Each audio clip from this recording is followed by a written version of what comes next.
Kenjo with Baycott on him, playing with 4 fouls. Here's Sohan, three-pointer. Oh, off the window! Sohan called glass.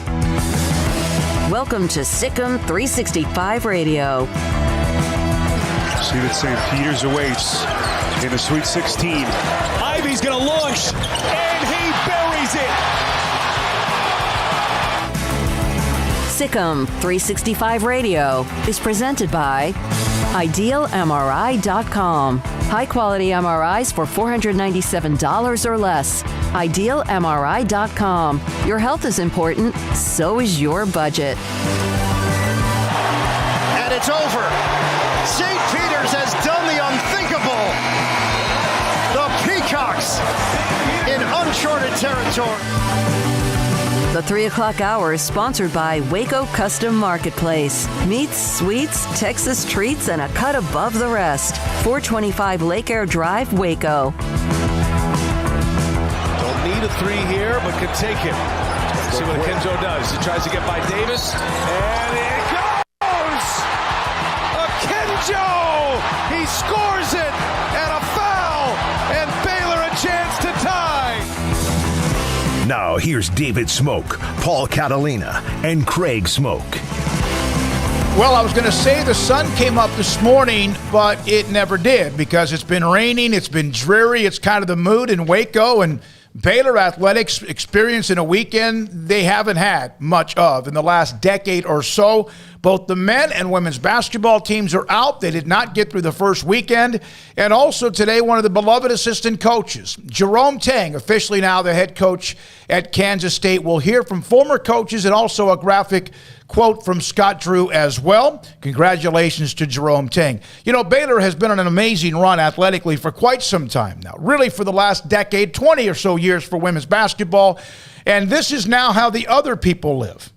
Yeah, well, I mean, it's just what happens. And look, when you have new expectations, new goals after a national championship, you also have new bullseyes and new targets. And, sometimes you can draw a bad matchup and things happen. And I think that's part of what happened to Baylor the other day. And, that's the NCAA tournament. It'll be bad for 67 of the 68 teams. to varying degrees. Some good, some bad, and that was bad for Baylor the other day, but it was still one of the most impressive things I've ever seen in an athletic arena. The comeback that they made. 25 down, get it to overtime. Once they got into overtime, and we're not going to rehash too much of what happened because we have to talk about today and tomorrow and the future. But Craig, down 25, they come back and win. They forced overtime. I thought, well, there's no way they can't win this now because North Carolina was rattled and on the ropes themselves. Yeah, I mean, I'm a little bit of both on that comeback. I think that you got to give Baylor a lot of credit, and they fought hard, and they scrapped, and they chewed, and they scraped, and they did, I mean, every feasible thing they could possibly do to crawl back into that game when it looked like they were looking more towards a historic blowout than they were a historic comeback. They ended up with a historic comeback, although they still were handed the loss at the end. So, you know, a nice little note for the record books. But they got a lot of help, too. I mean, the officiating was very screwy in that game. We've seen all weekend long there's been a lot of, you know, questionable calls here and there. But, you know, bottom line is, much like with the Baylor women, is just you can't get off to slow starts in this tournament. And you get off to slow starts, and you really dig yourself a hole when you're up against a good team, and I think both teams did that. You know, the Baylor men in the first half, that was all North Carolina. The Baylor women in the entire game, that was all South Dakota. And so, you know, both had great seasons. Both brought home some hardware. Both are going to put some players in the pros. Both are going to be good next year. To what extent? You know, there's a lot of questions for both programs right now in terms of what their roster looks like and their coaching staffs look like, because Jerome Tang's leaving, but who's he possibly taking with him? I mean, who could possibly go? So, yeah, there's a lot to figure out, but you know, yeah, that's what I walk away with is congratulations to them both on great seasons and regular season titles and all of that. But, yeah, it's disappointing to both be out this early on. And you know what? They ran into two teams that were simply better than them, I think, when all went said and done. When it mattered, when the tip went off. And by the way, the difference, I think, between the men's loss against North Carolina, men's basketball, much more parity, all the women with a couple of double-digit seeds that are in it, including South Dakota, is I never saw in the second half with the Baylor women, there was any sense of getting down the court with any kind of urgency. Now, you don't want to just jack up shots, but in some cases, that's what you had to do. And they fall to South Dakota, who gets to the Sweet 16 for the first time. Speaking of the men, the graphic, Armstrong, about the previous national champions over the last several years. This is from, go through the right column, right lower part of the column. Baylor, Virginia, Villanova, North Carolina, and Villanova. The last 5 national champions have not made it past the round of 32. And then if you go all the way back to Florida when they won 2007 and 2008, they got knocked out early, all of them. I mean, look at it. It's kind of hard to imagine, but it is the case for whatever reason. The days of UCLA and John Wooden wrapping up, 10 out of 11 or whatever it was in a row, those days, of course, are over, and so Baylor fell victim to that defending national champion. Could they have still been alive? Yes, but they're not. They're done. And a lot of changes, as Craig, you mentioned as well. So now, not a single team's gone past the Sweet 16. No, it's a long, long time. And those are some great basketball teams along the way, including Baylor's team. Of course, it's changing the year after. The expectations can get a little bit out of whack as well. Now, the Jerome Tang story. Jerome Tang has been hired by Kansas State. Here's Kansas State. Armstrong, it's their official Twitter announcing Jerome Tang, welcome to K-State. Man, he looks pretty damn good in that outfit. There's no question about it. I and all of us, I think, can say that we're thrilled for him. Tough loss for Scott Drew and his staff. He's lost others. And we're going to hear from some of them in a minute as far as some quotes about Jerome Tang. He's had others that have been interested. He's been close. UTEP last year, among some others. He goes back. He's in the Big 12. And now you start to wonder, look at all the teams in the Big 12 who have fed other teams in the Big 12. Texas Tech to UT with Chris Beard, Baylor with Joey McGuire and Jerome Tang to Texas Tech, and also with Kansas State. Yeah, I just speaking from 16 years of knowing the guy, he's been nothing but great to me. Always, he's fantastic. So if he's that great to me, how great is he to the players? Players love him. He's just got a way about him. He's always kind of been a head coach and an assistant coach's body, just developing into it. And Coach Drew said in the opening press conference the other day when they asked him about Coach Tang and the possibility of him getting a head coaching job. He's like, well, he's been able to be picky. And then when you look around at the jobs that were open, not even just Kansas State, at the time when he said that, Florida was open, LSU was open, Mizzou was open. Some really big college basketball jobs were open that he could have been very picky about. I think he's going to be a great fit for Kansas State. I think he's going to do very well there. He's a fantastic recruiter. He's a fantastic players coach.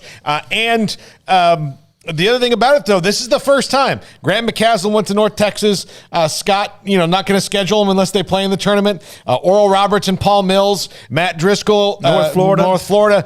These are all guys that are not going to play Scott on a regular basis. Now they're going to play 2 to maybe 3 times a year, depending on how the conference tournament shakes out. And this is, and no offense to the other guys, but this is Scott Drew's guy. I mean, they built this thing together. Yep.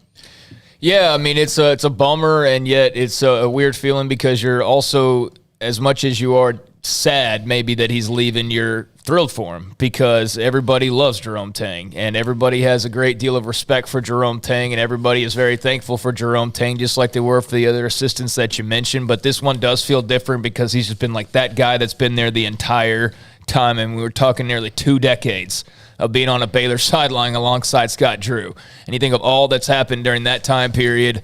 So, yeah, it's going to look a lot different, but nobody's more deserving. I mean, this could have happened much sooner, and they're kind of lucky that it actually took this long for him to get the job that he finally wanted to go, okay, I'm going to go and get that one. And I think his patience paid off because what would you have rather started? UTEP last year, K-State right now? I'd rather have the K-State job. So I think he made a smart decision in navigating when he eventually wanted to, somersault into another opportunity. But it is a bummer it's in the Big 12. I mean, I just hate that. I hate that, like I wrote in the article today, that it is a Joey McGuire situation, except for Jerome, saw the season out. But you're going to have to see him twice a year and maybe 3 times a year, and that's not going to be very fun. And his job is to win. Yeah, and his job is to take whatever he can from what he learned here or who he can from here. And that's what's weird to me is just kind of like the whole, like Joey McGuire is going to do the whole Matt Rule thing in Lubbock, and then we'll see Tang with the Drew system in Manhattan. And that's just weird to me. Like, I know it happens, like, for example, last week in the SEC with the Georgia-Florida, basketball hire. So that's not uncommon, but it is just kind of strange. And it makes me think, like, when we talk to Mac Rhodes, is like, how do you keep evolving to where what you did and what you designed ended up working the way that it did, but now the people right next to you that you compete against want to copy that and want to implement it at their school. So how do you keep your own touch on it and then keep it evolving and progressing to where you know what I'm saying? They Can't just copy and paste it. Yeah. But make sure your staff continues to have Grant McCasland, Jerome Tang, and Paul Mills and Matt Driscoll, and now what Jared Nunez might move up, or if he leaves, or Didier Malhotra, does he stay or does he go? And then, of course, you have those who are high up the ladder with John Jacobs and Alvin Brooks III as well. And Nick Saban loses people all the time. His teams keep winning. And I know it's a different sport and a larger staff, but his assistant staff is rated every single year, coordinators, assistants, and whatever else, or those that he has helped on the comeback trail. Now, here is a quote from Scott Drew. This is Scott Drew on Jerome Tang when everything became official from Kansas State. Scott Drew is a great picture of both Jerome and Scott Drew with the nets around their neck. Armstrong, do we have it? Coach Tang was one of my first hires when I came to Baylor in 2003. He's been like a brother to me for 19 years. Grateful for the energy, effort he put into helping us build Baylor basketball into what it is today. I know he's ready for the next step.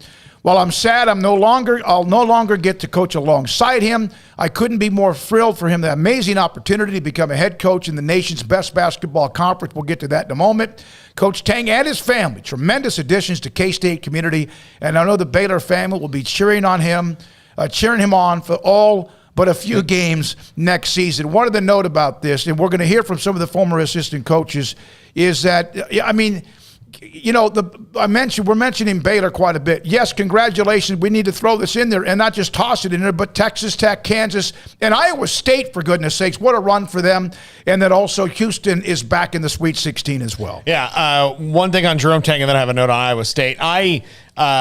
in our documentary, in the Ode to Joy, when it comes out, people will see this. Jerome Tang tells a story about how when Coach Drew came over to his house to kind of interview him, and they were going to have him over dinner, he and his wife had to kind of scrape together grocery money to get enough food to barbecue to have Coach Drew over.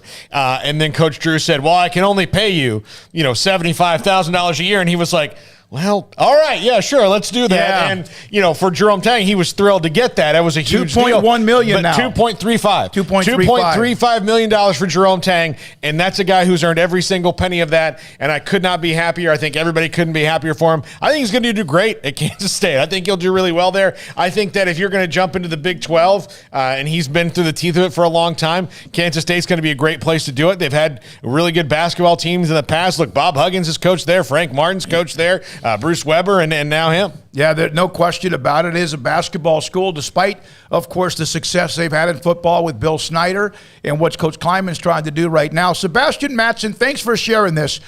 Smokey, I know you guys, for whatever reason, on who didn't make it past the first weekend. UVA, remember, their biggest obstacle winning the tournament, they didn't have the one the next year. And then last year, quarantined for 2 weeks right before the start of the tournament, and they basically had no legs, and their COVID hit them right before the NCAA tournament. So there's other things going on as well. We're going to share some of the quotes from former assistants on Jerome Tang. The number to call today, 254-339-1122. Your thoughts about the weekend, and Baylor's had many other great weekends in college athletics, but not this one. And then the Jerome Tang story as well as he goes to Kansas State. 254-339-1122 are the numbers to call. The number to call in the text as well. I want to throw this out about Iowa State, by the way. I don't think we should be all that surprised about Iowa State. I think it's just a weird thing where Iowa State was not a good matchup in the Big 12. They have bad matchup in the Big 12. They were unbeaten before they started. Before conference play, they were kicking everybody's butts. Yep. So now they're out of the conference again, and they're matching up pretty well. And they're going to have a tough one. Miami is super athletic and ran all over Auburn last night, but it's going to be super interesting to watch those two teams go at it. Yeah, they were unbeaten until they started Big 12 play, and of course they did struggle and ended up near the bottom, and then they put themselves back in position, 7-11 overall, and here they are in the Sweet 16, and good for TJ and his basketball program. Yeah, speaking of cyclones, we're under a tornado watch, so it is kind of dicey. So all of a sudden, if you just see us disappear. TL from ESPN Plus, TL Fiedler is in the studio with us. Faith is here today. Emery's here. Jack McKenzie, Armstrong Sims. All of us are here today as we are Sick on 365 Radio and 365 Sports. All right, let's go to the phones. And Jason calling up the Big 12 and March Madness. Jason, thanks for your call. Hey there, guys. I really enjoy the show. I got a quick question for you. Should the Big 12 play physical or not physical in the NCAA tournament? I'm a bit confused on this issue. So right now we have an independent contractor model for refs. So, for instance, John Higgins got to ref the Texas Tech and Notre Dame game, which John Higgins usually does, Big 12 games, right? But TCU and Texas got stuck with refs from other leagues that typically do other leagues. The foul disparity in the TCU and Texas games was very big versus Texas Tech, who got to play a little bit more physical. So what do you think about this whole ref contracting in kind of the March Madness sense? Jason, I'm actually glad you asked this question because I've been thinking about it all night. Look, Texas, I'm like last night, and far be it for me to stump for Texas, but Purdue's the better team and was going to win that game. But for the Purdue to go to the foul line 44 times to 46 times to Texas's 13 or whatever it was, that's a chasm. I mean, that is a big. Sometimes there can be a differential based on who has the lead. Sometimes based on style you play, and Purdue kind of forced some of that. But that's insane. It's a chasm. Now, as far as independent, I think in football, basketball, whatever refereeing we do now, it is 2022. We don't need conference refs. The NCAA needs to have this straight down from the top. If they want to be like the NFL doesn't have AFC refs and NFC refs or NFC East refs and AFC South refs. They have NFL referees. The NCAA needs top-down reshuffling, and I think that's what I would be for, is that you don't have people who are affiliated with one thing or the other.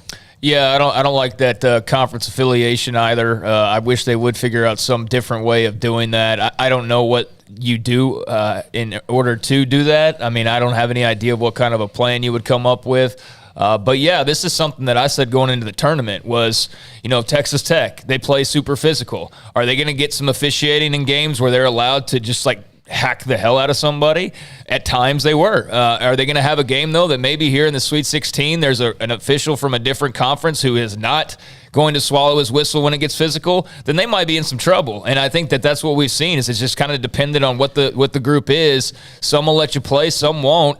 And I don't think you can go to a game going, oh, man, we got Pac-12 refs tonight. We can't be – no, you just got to go play your game, and then I guess you just have to kind of figure it out as you go along. Like, what is he calling? What's he not? What can we do? What can't we do? Well, but then, again, there's even games like Baylor, North Carolina, where you just don't even know. Like, I mean, you don't know what to expect as far as the calls go. For 30 minutes, North Carolina Baylor was officiated one way. The last 10 minutes, it was like watching a UCF or UFC fight. I mean, that's what I'm saying. How about last night, TCU tied with number 1 seed Arizona, and Miles gets hammered at midcourt. No call, but then he loses control, which should have been a backcourt violation. They don't call that either. The dunk was late, thank goodness. Even the time, the clock stopped because they thought a foul was going to be called. It's different. Here's a great point on that, and Paul, you followed up. Baylor played great for a half and lost. TCU played great for the entire game and lost.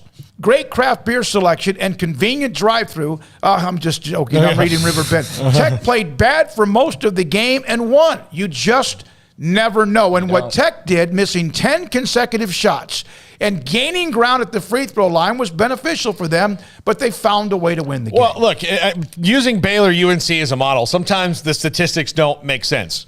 UNC doesn't make you turn the ball over. Baylor turned the ball over a bunch. UNC doesn't foul a lot. In the last 10 minutes of that game, that's the only thing they did was foul and make mistakes. Nothing made sense, and a lot of that has to do with the officiating, and officials are human, and sometimes I think you just get in a mode where the whistle starts blowing and it's a waterfall. It's just, okay, well, I called that. Now I have to call this. Because you're trying to make, there's no such thing as a true makeup call. So if you're an official and you make a bad call, the best thing you can do is just go back to what you were doing in the first place and not worry about it. From Jace, referees are not held accountable. Then, Craig, back to you. There were multiple blown calls due to clock management issues on the refs. Offensive goaltending, it was blatant, unreal.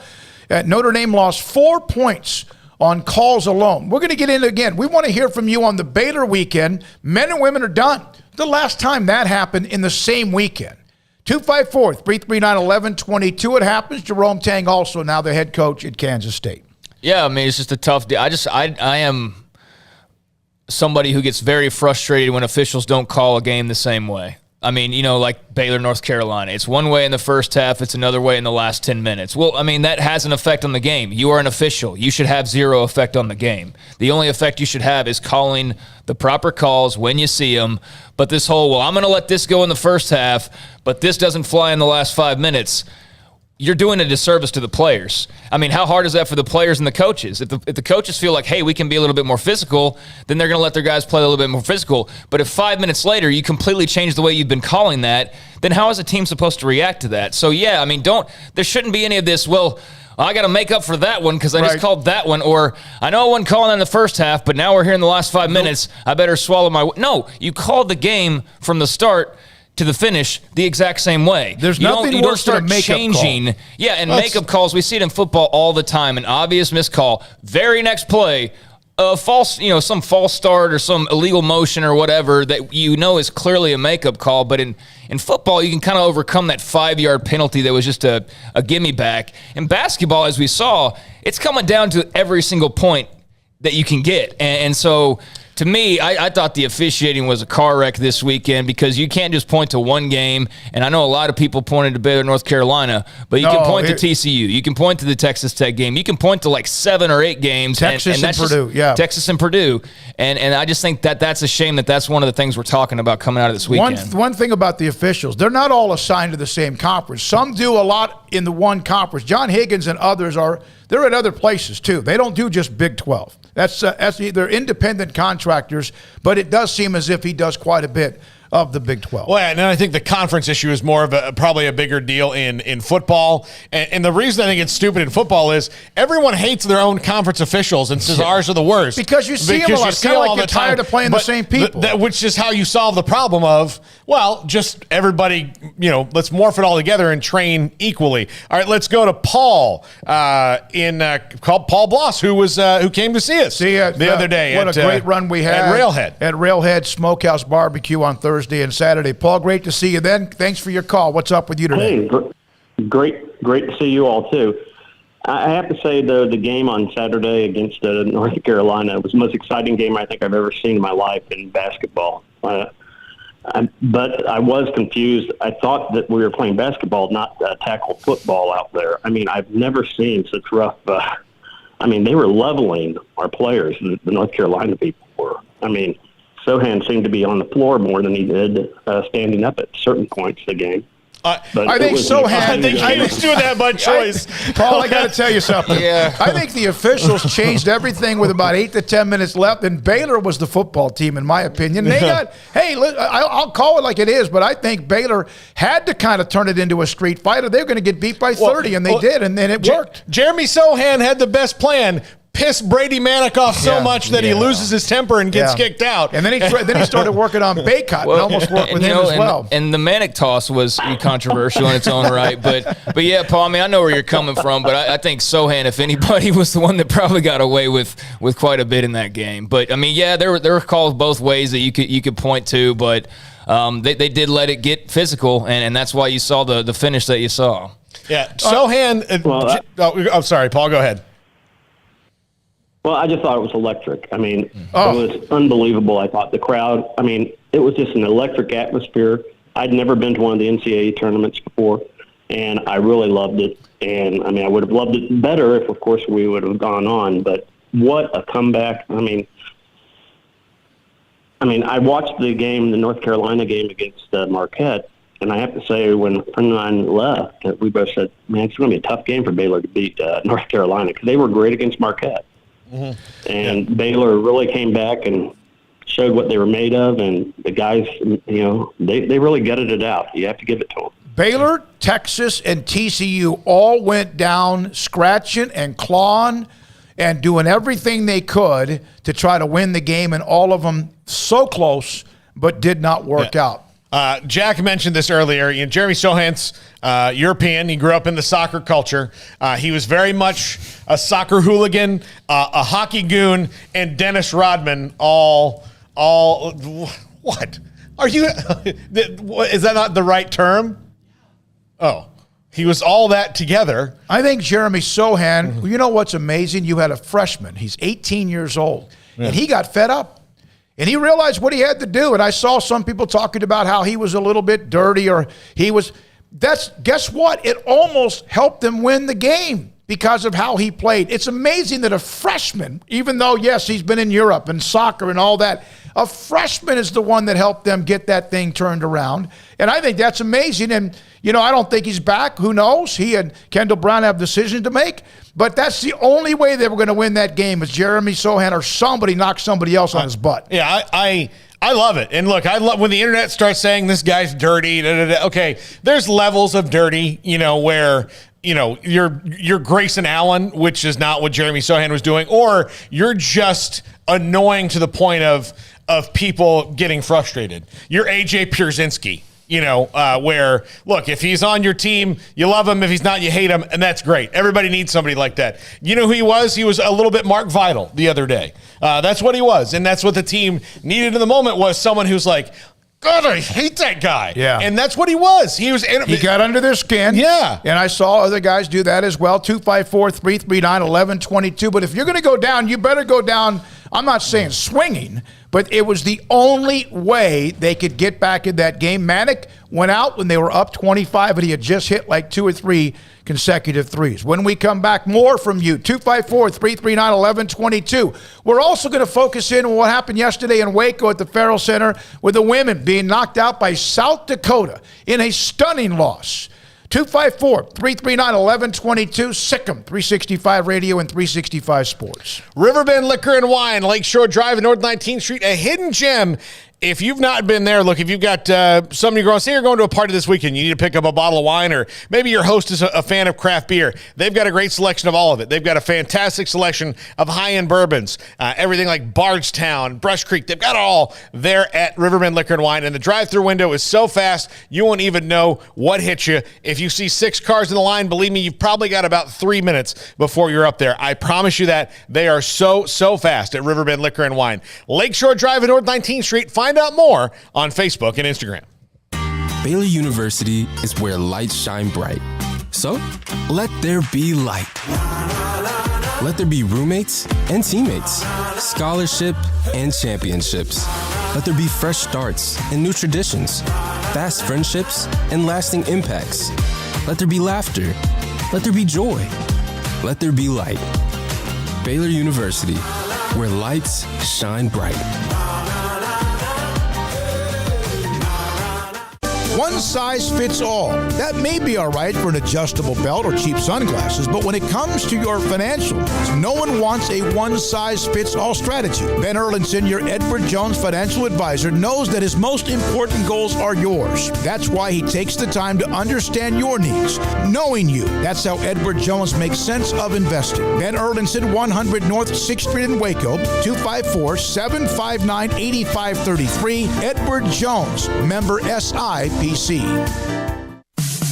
In the market for a quality metal building? Since 1943, Pioneer Steel & Pipe has helped Central Texas residential and commercial customers with metal building design, panel options, building components, and trim options. Pioneer Steel & Pipe's residential line is energy efficient, offers low maintenance, reduces insurance payments, is impact resistant, and carries up to a 45-year limited warranty. In addition, they can also help you find a metal building contractor for your project. Pioneer Steel & Pipe with locations in Waco and Bryan and at pioneersboys.com. It was broad daylight. I stepped into a gas station for 5 minutes to grab a snack, and just like that, my car was broken into. They made out like a bandit. My laptop, my phone, everything. I called my agent to see what could be done, and he restored my faith in humanity. My claim was processed so quickly, and I was able to recover my losses.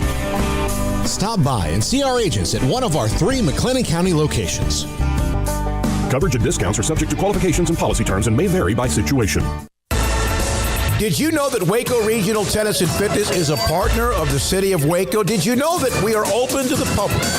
Waco Regional Tennis and Fitness offers day passes to the public for only $10 a day, and we offer money-saving memberships. Waco Regional Tennis and Fitness offers over 40 group exercise classes each week, including bar, yoga, boot camp, indoor cycling, and more. There are free weights, weight machines, TRX, rowing machines, stationary bikes, new treadmills, elliptical machines, and much more on the spacious weight room floor. Personal training available where you can be encouraged to grow. Sauna, whirlpool, tanning bed and kids club, 17 tennis courts, 8 pickleball courts, youth and adult tennis and pickleball lessons. Waco's premier experience where you can help your mind, body, and soul. Visit our website at wacotennis.com. Call us at 254-753-7675 or visit us next to Hawaiian Falls on Lakeshore Drive in Waco.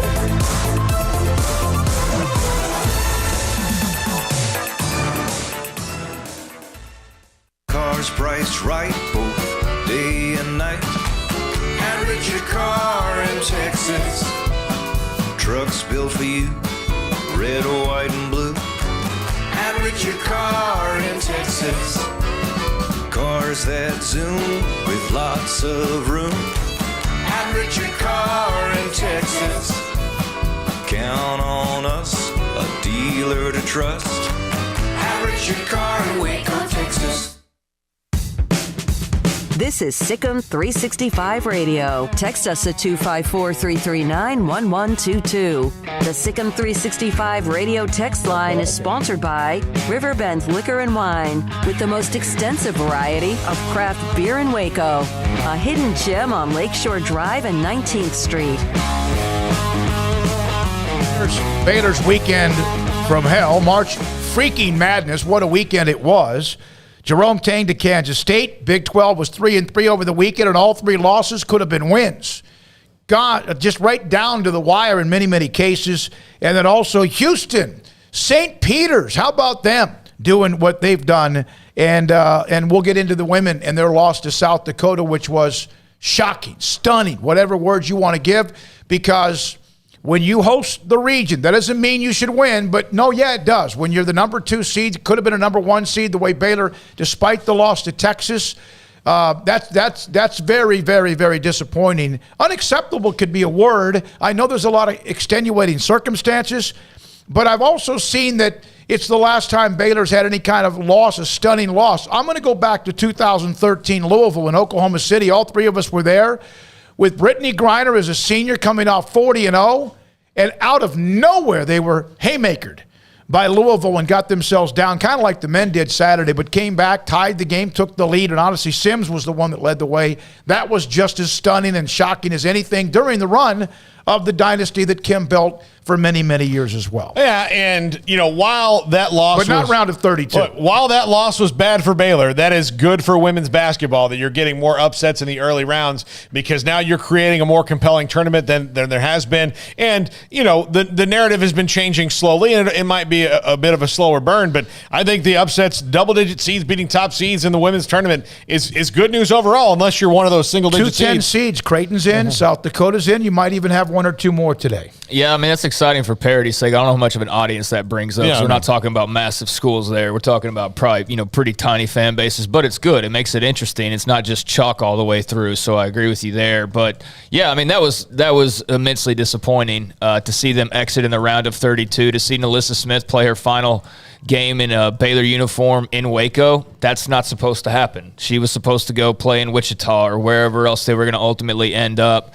I know it's been a tough season. I know there's been a lot of emotions and, just everything coming at them at times, from different directions, and Colin dealing with just expectations and all of that. But, as hard as all that was, it's still a massive disappointment. I mean, it is. You lost at home to a team that I don't know if you overlooked them, or maybe they were just that much better or what. But the thing I'm having a hard time, and I'm basically going to repeat myself from my article this morning, the thing I'm having a hard time reconciling is just how you're at home, you're hosting an NCAA tournament game, you have a trip to the Sweet 16 on the line, you have your home crowd behind you, you know that for people like Nalissa Smith, who will be a Baylor Hall of Famer probably one day, this is their last time ever playing at this gym, and you come out like it's an exhibition game, basically. That's what I don't understand. That's what... If they went out there and played from the very jump with energy and excitement and were physical and were, doing their thing and still got beat, I think everybody would just say, you know what, props to South Dakota. And everybody's still saying props to South Dakota. But with the caveat of, man, they didn't play very well at all. That's what's hard to swallow. Yeah, not only did they not play well, I saw Caitlin Bickle say that they did not overlook South Dakota. Maybe Ole Miss did the 2 days before. I was stunned at the lack of energy and urgency. I was stunned that it just seemed like, and again, maybe sometimes you get knocked down, you don't know what's going on, you get kind of in a funk. But even late in the game, when you're down 8 or 9 or 10, you don't want to just take your time. Yes, you want to get a shot up, but you almost have to start jacking up threes and hope some of them go down. And I think that's the part that most likely Nikki Collin and the players, when they watch the film, if they do, have to be the part where they go, who is that? Or who was that? After, only scoring 4 points in the first quarter and all of that, I mean, it was still a manageable deficit that they had. I mean, so it wasn't like South Dakota was up 60-35. They were up 45-35 at times. They were up 16-4, 11-0. I mean, they punched him in the nose immediately. But I'm talking about just the overall distance. You're talking about a very, manageable gap that they never, they never really.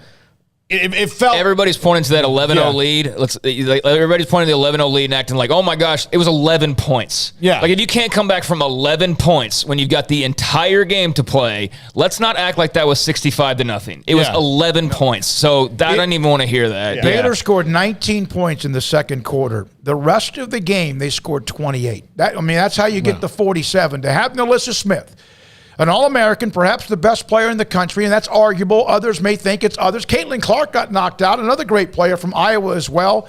And you score 47 points. Give South Dakota credit for that. The defense, whatever they did, someone's got to make shots. And if it's not going to be Nalissa, you're going to be in trouble if it's not the guards who can't hit threes, and they didn't. They were 3-21 combined as far as two of the better guards that they've had this year. Yeah, and now they got to completely transform because there is no Nalissa to rely on next year, and you can't just go find a big and replace her and just do the same thing. They got to find some scorers, man. They got to find some shooters, and they got to kind of retool this thing a little bit to not find themselves in that position where you're feast or famine depending on one player's performance. 254-339-1122, the number to call, Sikkim 365 Radio. It's not like cars where the new model's coming off the line. Yeah, here's the new Nalissa Smith. We'll just plug and place. Yeah, exactly. No, Jeff Martin giving us a call from Fort Worth. Jeff, thanks for your call. Hey, guys, just wanted to enlighten your listeners, i.e. Baylor fans, on how NCAA referees get assigned.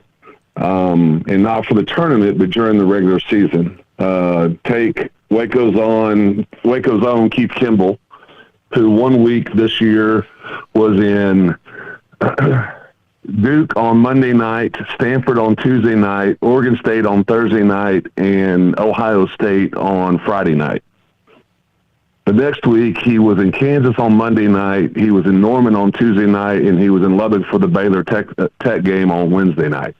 So, though you see them, you take Higgins, he works in 4 different conferences. He works the Missouri Valley, he works the Big Ten, he works the Big 12 and the Pac-12. So when they get into a tournament time, there's going to be a point where, yes, they're going to pick up a team that they have worked earlier in the year. And the difference between them and football is football has a crew. And that crew stays together from the middle of August through the bowl season. In basketball, one guy can work with, if he's working 4 or 5 games that week, he's going to work with 12 or 13 other officials. So you don't really have an opportunity to have any cohesion or even chemistry or whatever it is. And that's a great point. That's why when some think Higgins is a Big 12 official, I mentioned that he does officiate other games as well. Oh, no, other conferences, they don't like him either. I mean, No, but you know what? Let's be honest. He's good. The reason why Baylor fans don't like him because of one call. One call, and it was a huge call. Third highest. Yeah. Yet he's the third-rated official in the country right now. Exactly right. And Keith Kimball's the first-rated official in the country. I can't stand John Higgins, and I haven't been able to stand John Higgins way before he made the call in Houston back in 2011. But that's just my personal preference. I lost my train of thought. I had one other thing I was going to tell you guys, and then I lost it when y'all started off. But anyway, there were definitely. I got it. When Jay Billis was in Waco for game day, and I don't agree with Jay Billis on much of anything because I'm a Baylor alumni, a Baylor Letterman, but I love Carolina basketball. So you're Armstrong Sims lose on Saturday. Yeah. But Jay Billis said the problem with the Big 12 is they've played rugby all year, and when they get in the tournament, they're going to have to adapt to the way the game's supposed to be officiated versus the way they've been officiated all year. Great point. And he did say that, and I remember, and maybe you do as well, we interviewed Jay Billis, and I remember what he said, and I think some people go, I'm so tired of his discussion about the way arm bars and all that stuff. That's one reason why Purdue shot 46 free throws. Crazy to 12. That's one reason why early on North Carolina was at the double, I think even at the bonus, like 5 minutes into the game with 9 fouls against Baylor to 2 for North Carolina. It was like 2 minutes into the second half they were, they were in the double bonus pretty quickly as well. With the lead, you get in the double bonus, and with the lead, that early in the half, it's amazing that Baylor was able to come back. Of course, they allowed him to start playing. As you mentioned, great point about what Jay Billis said. No one wanted to hear it at the time, but he was right, and I think everyone kind of knows that. No, I appreciate you enlightening everybody on just kind of how it works with the crews and or the individuals, and it's not the exact same as football because we do refer to football as just the groups that we see moving around. So, yeah, definitely appreciate you providing that insight, and I agree with Jay Billis. I mean, and that's something he's not just, Johnny come lately saying that. He's been saying that for a while now. I've seen him say it multiple times throughout the last few months. And again, just goes back to kind of what we were talking about last week when the tournament started of, how are they going to let these teams play? And, Texas Tech last night, got to get physical there at the end, but in another game, that might be a big time call. TCU, same thing. Those calls that went against them or for them may go the opposite way in this next round, depending on who the zebra draw is. And if it does, you just got to hope that you're one of those lucky ones that draws the crew that's going to let you play a little bit. But yeah, absolutely, that is having some of an effect in the Big 12 right now. One note about Texas Tech from Raider Red. He goes, it's an ugly game, but it's a win. There are 68 teams, Paul, Craig? 52 teams that wish they had one more ugly win right now than the 16 that still do. Some of them were beautiful. Some of them were ugly. Some of them were remarkable. Some of them didn't make sense. And that's what college basketball is, March Madness. All right, let's go to Howard in Oregon. Howard, thanks for your call. Oh, hold on. Here we go. Now, Howard. There we go. There you go, Howard. Sorry about that. There you go. Hey, how you guys doing? Good. I'm sorry about your loss there. I was going to bring some stuff up, and it's interesting to listen to you guys talk on this topic, but, I thought the Baylor, the Gonzaga, and the Arizona game were three, of the best college basketball games that I've ever seen. And I'm not saying who won. I'm saying because of the heart that both of the teams, the players showed in those games. I mean, they left everything out on the court. And I was looking at your conference, the Big 12. You guys had some tough teams that either won or came close to winning. So what I did is I listened to Wildcat Talk. They have a talk show after the game. And I talked to a guy that's he's from, correct me if I'm wrong on this, high school, Seagoville in Dallas. Yep. And he played for the U of A in basketball and football. Two-sport athlete, Kelvin Ethong, and you might have heard of him. And I asked him about that, and I said, "What's up with the Big 12 all of a sudden? You used to just hear about Kansas.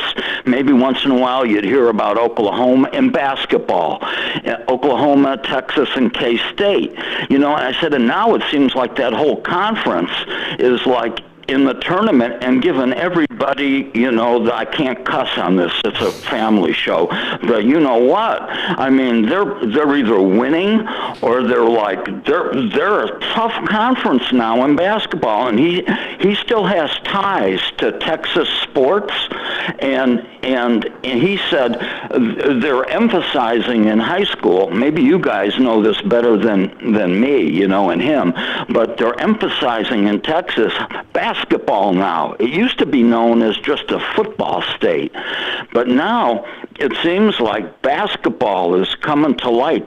He mentioned some type of programs that they have for the kids in high school and basketball in Texas that's really been a success, and I think it's showing in your conference. I think you're missing the macro picture of the Big 12. I look at it as man, what a conference. I mean, we had three teams in the tournament, USC, UCLA, who I think is a sleeper in this one, and Arizona. And how many teams did you have? Holy cow, you had everybody except K-State, I think, in that conference. Howard, there were 6 teams from the Big 12. There were 6 teams from the SEC. There were 9 teams from the Big 10. The 3 you mentioned, Pac-12 still has 2 of them alive. With Arizona and also with UCLA. Yeah. We got to take one more call, then we got to get to break. But thanks for your call. Yeah, look, the Big 12. Oklahoma State couldn't get in, and Oklahoma kind of got caught up on the bubble, and West Virginia wasn't going to make it. But otherwise, I mean, look, but every team except Oklahoma State until right at the end, really, in West Virginia had a case all year long for the tournament for most of the year, and just because Oklahoma State wasn't going to make it because of the NCAA sanctions. I want to make a comment about what he said about Texas. Texas has been breeding incredible basketball talent since back in the 80s, even before then, but back in the 80s. And the real quick story, I covered the UAL State tournament at the Frank Irwin Center in Austin. Now it's in San Antonio. And you could see it every year, dripping with incredible talent coming through the state of Texas. Some went to Houston, some went to Arkansas, some went to Texas, some went elsewhere. But Texas has been having a nice run when it comes to college basketball prospects out of high school for a long, long time. And the conference has Hall of Fame coaches. That's why the conference is also as good as it is right now as well. Yeah, let's go to Chris. Thanks for holding. Chris in Missouri, thanks for your call. Hey, guys. I just wanted to get your take on what happened over the weekend. So Deshaun Watson they gave a king's ransom and gave him his money up front regardless of what happens down the road, despite the fact that he has 22 civil lawsuits for sexual assault. But they are totally willing to push their quarterback, Baker Mayfield, out the door, who, by all accounts, is a pretty decent guy. Matt Ryan from Atlanta did put him out the door and bring in Mariota in, and he's one of those guys who goes to the nth degree. From Antonio Brown.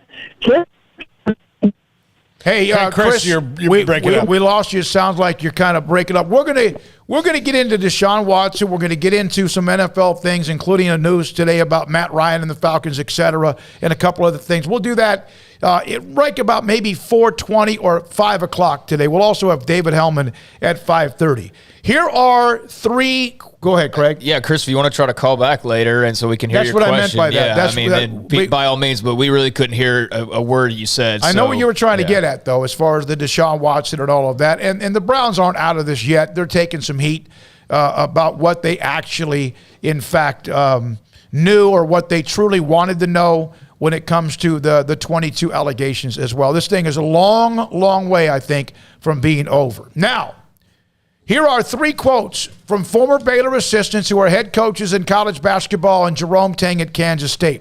The first one comes from Paul Mills.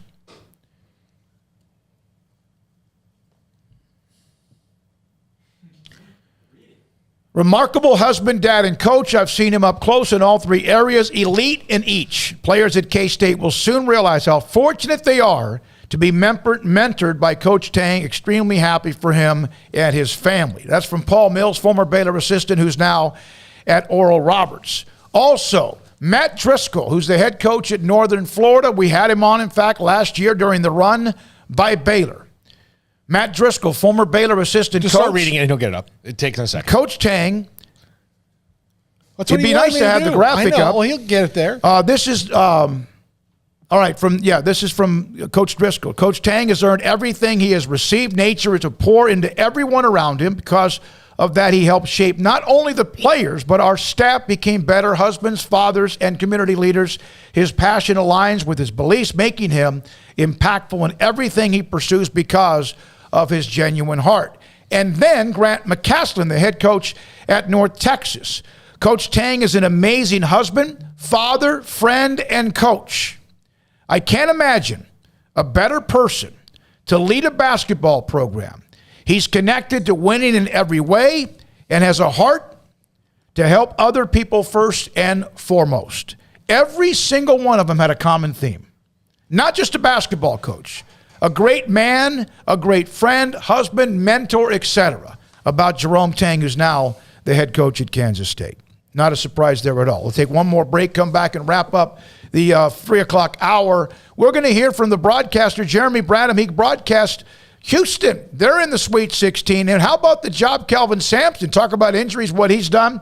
We'll also check in as well today with your thoughts about Baylor and spring drills that start tomorrow. So if you're all depressed and all of that, and maybe you should be, spring drills does start tomorrow for Baylor athletics. And also, Mac Rhodes will be on with us tomorrow. Should be interesting to hear from him as well. Carlos Silva on Texas Tech at 4:30. Sikkim, 365 Radio, 365 Sports. If you're coming in during spring, if you're coming in during the summer, a lot of tours that hit the city of Waco. If you're looking for a hotel and you can't find one in Waco, how about the City of Woodway? City of Woodway, go to discoverwoodway.com. They have 7 hotels for you, and it's just a short 8 to 10, 12-minute drive to get to downtown, the silos, or anything you want along the Brazos River and all of what you have. Plus, they have their own beauty of hikes, trail hikes and also running trails and also walking trails as well. And also discoverwoodway.com can help you find out, if you want, openings to help rent out the Carling Bright Arboretum. How about the thing that holds up to 360 people? And you can bring in an outside caterer if you want somebody else, a restaurant to cater your event. A gala, a banquet, a fundraiser, whatever it might be, or even a wedding or rehearsal dinner. It's discoverwoodway.com. 1, 2. I'm in love with a man named Rudy. I'm okay with that. He knows exactly what I want. He keeps me coming back. He cooks breakfast, lunch, and dinner for me. Does the dishes too. I'm in love with a man named Rudy. Last name Barbecue. It sure is easy to fall in love with Rudy's tasty oak smoked barbecue. Next in line. Boots add protection. Good boots help you climb better and move forward faster. And when your son or daughter steps into the boots of a U.S. Army officer, they also learn how to lead. In these boots, they'll gain more confidence with expert training in one of more than 150 occupational specialties. In these boots, they'll stand a little taller and lead a team with diverse backgrounds and areas of expertise to successfully accomplish whatever challenge comes next. In these boots, they'll earn respect with valuable experience from day one that will give them solid footing for success into the future. Highly qualified candidates who earn a spot on our team can receive comprehensive health care coverage, college tuition assistance, and a bonus of up to $40,000. See all the things your son or daughter can achieve in our boots at GoArmy.com. U.S. Army Waco Recruiting Company, 254-598-8131 or 254-776-1543.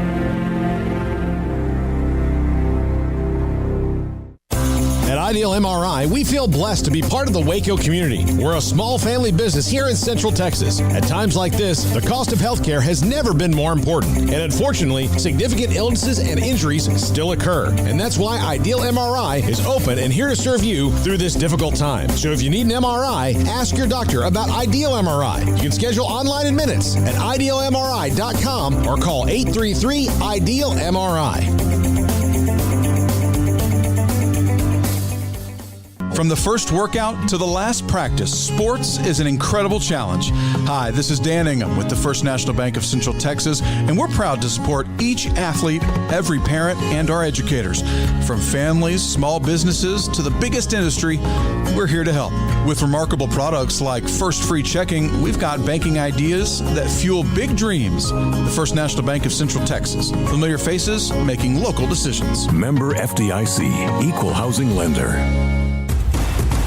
Hey, this is Bryce Petty, former starting quarterback and two-time Big 12 champion, and I know firsthand the importance of being in top shape both on and off the field. So listen up, men. If you're feeling beat down day in and day out and looking for that high-performance edge that separates the men from the boys, then look no further than the Petty Clinic Low T in Waco. Petty Clinic is a comprehensive men's healthcare clinic with an atmosphere catering to men. Board-certified Dr. Kent Petty has a special interest in offering the highest quality medical care to men of all ages. Some of the services offered include screening and treatment for low testosterone or thyroid, infertility, high blood pressure, diabetes, high cholesterol, sleep apnea, while offering comprehensive wellness exams and complete men's health lab panels. High performance men, remember, it's not just a Petty thing. This is Bryce Petty, encouraging you to reach out and Google search Petty Clinic Low T or go to pettycliniclowt.com and get your complimentary lab screening today.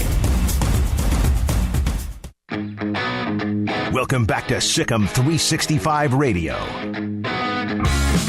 Have you subscribed to our YouTube channel? Search 365 Sports on YouTube.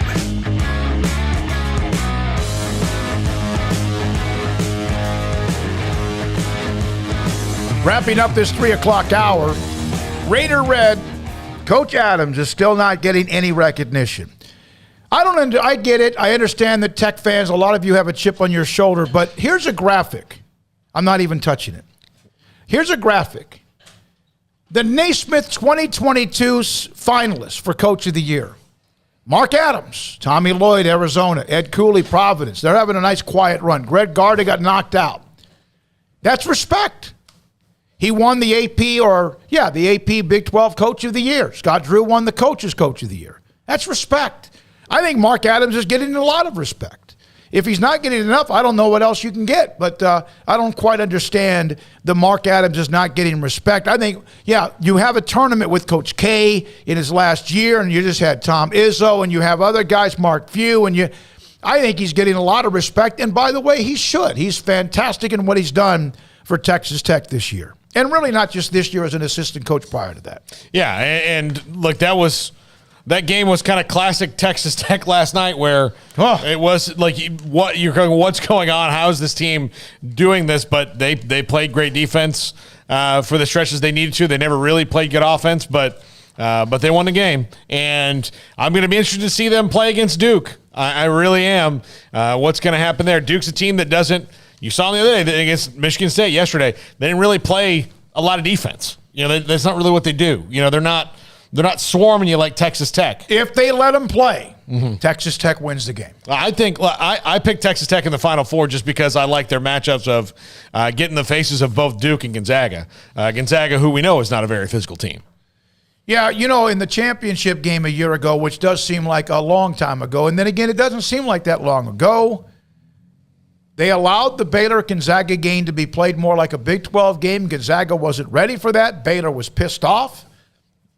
Guess what? They let them play, and Baylor dominated that game, and Texas Tech will need that. I'm not saying they need that, but at times they do have. I think at times they do need that, actually. They missed 10 consecutive shots against Notre Dame and gained ground. How do you do that? They hit 8 free throws or whatever. Carlos Silva hit a couple of big free throws. He struggles at the line, hit a couple of very critical free throws as well. But Iowa State, by the way, the team with the lowest winning percentage to reach the Sweet 16 the next year was Ohio State back in 1997-98. They were 8-22. Iowa State last year was 2-22. They have the lowest winning percentage the year before to get to the Sweet 16 since that Ohio State team went to the Final Four in 1998 and 1999. That does how you play in the NCAA tournament prove how strong a conference is, or is that just who's hot at the time? I don't know. I don't think there's a great metric for that because again, you're like, does the SEC suck because Kentucky lost to St. Peter's?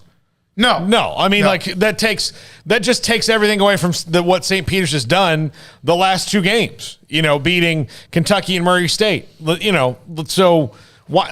I don't know. That's sometimes it's just that day. Is the Big 12 bad because they didn't get more teams into the Sweet 16? No. I mean, look, it's about getting there, and what happens is all matchup based. And I think the Big 12 did pretty damn well. 3-3. Kendall Brown had strep throat going in. Does that mean, what if he doesn't have strep throat? Is the game different? Like, there's all these what ifs in sports, and what happens? Does Arizona, if even if they get if the bad call happens, maybe they still win the game.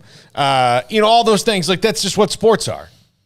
When we come back, we're going to hear from Jeremy Branham. He's the voice of the University of Houston Cougars. They're in the Sweet 16. Remember, they were in the Final Four, and Baylor beat them in the semifinals. We'll check in with Carlos Silva, covers Texas Tech, and their grinded-out win last night as well. Thank you, a lot of you on the chat room, the text line, the phone calls, and more.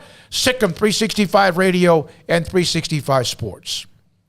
IdealMRI.com in the Central Texas Marketplace, just off on the southern part of Waco, off I-35 and Loop 340 and Highway 6. They'll find out what hurts. Your neck, your back, your shoulder, your knee, or something else that's a problem. They have a state-of-the-art technology MRI machine that is as good as it gets. And so if your doctor is trying to find out, or you're trying to find out what hurts so much, you can't sleep, you can't function, something's bothering you, they will find out with an MRI. And the best part is it's $497 or less every single time. The average is $1,100 for an MRI. So when your doctor says, hey, we need to get a better look, well, just get an MRI. You don't have to wait in a long line or a big room with a speaker, one name after another, and you're not even close to getting back to get your shoulder or knee looked at. Ideal MRI will also work around your schedule to make it convenient for you as well when they can. IdealMRI.com. At Allen Samuels, come see the Wagoneer Series 2 and 3 with 2.9% for 72 months, plus $1,500 in bonus cash. For all first responders, get an extra $500. Shop this incredible vehicle that gives you performance, style, perfect for your family, and reliability your family deserves today from Allen Samuels in Waco. Come shop our huge inventory at Allen Samuels in Waco. Come by. Let's be friends. See dealer for details. All offers have credit requirements.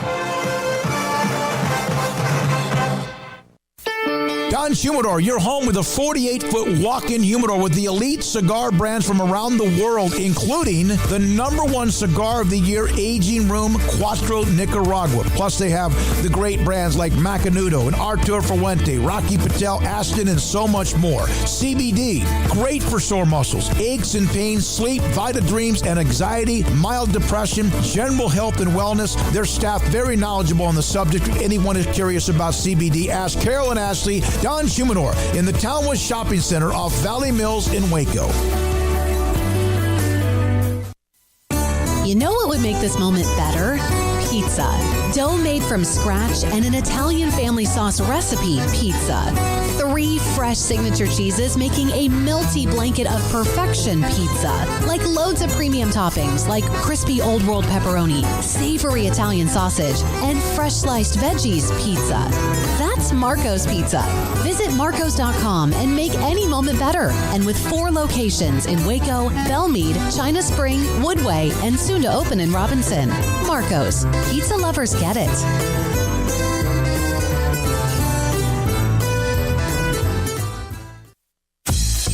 Baylor Scott and White, Southwest Sports Medicine and Orthopedics, the team physicians for Baylor Athletics, diagnosing and treating all sports-related injuries, including concussions. These specialists also provide orthopedic services for athletes and non-athletes alike, whether it's knee or shoulder pain, hand or wrist injury, orthopedic spine care, and even an arthritis and total joint clinic. Trust the doctors Baylor Athletics trust. Baylor Scott and White, Southwest Sports Medicine and Orthopedics wants to get you back in the game.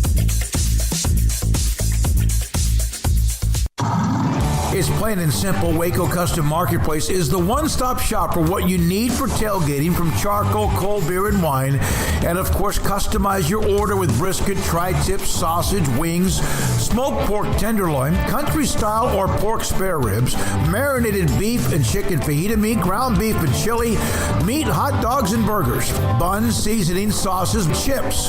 There's fresh baked bread and kolaches every day, breakfast sausage links. And you can also customize your favorite cut of steaks from Select, Choice, or Prime, bacon wrap fillets, ribeyes, New York strip, sirloin, T-bone, and porterhouse.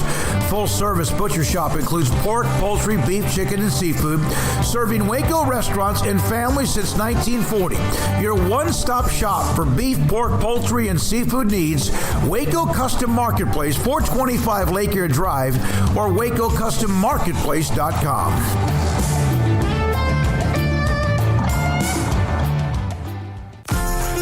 Automatic Chef Canteen is a full-service micro-market vending and office coffee provider with state-of-the-art vending equipment, a wide variety of products, and offering custom-fitted micro-market vending office coffee solutions for your employee break room.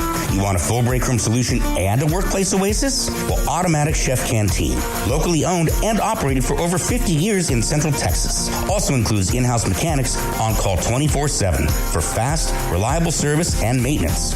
Automatic Chef Canteen, 6900 Imperial Drive in Waco, or online at automaticchefcanteen.com.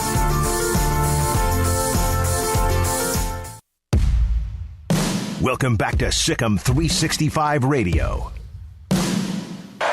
Jet motion they go with here with Baldwin. And Baldwin breaks free. And the Bears sick 'em. Monterey Baldwin. The 4 o'clock hour is sponsored by Boozer's Jewelers, the wedding ring store, specializing in custom jewelry and repair, all in-house. Now here's David Smoak, Paul Catalina, and Craig Smoak. University of Houston saw them in Indianapolis, ran into that Baylor buzzsaw on Baylor's way to the national championship. Kelvin Sampson. We've talked about Baylor and Tech and others who have struggled with injuries. How about what Houston's dealt with? And we're now joined by Jeremy Branham. He's the voice of the University of Houston Cougars basketball. They're back in the Sweet 16, and they They took it to Illinois yesterday. Jeremy, thanks for your time.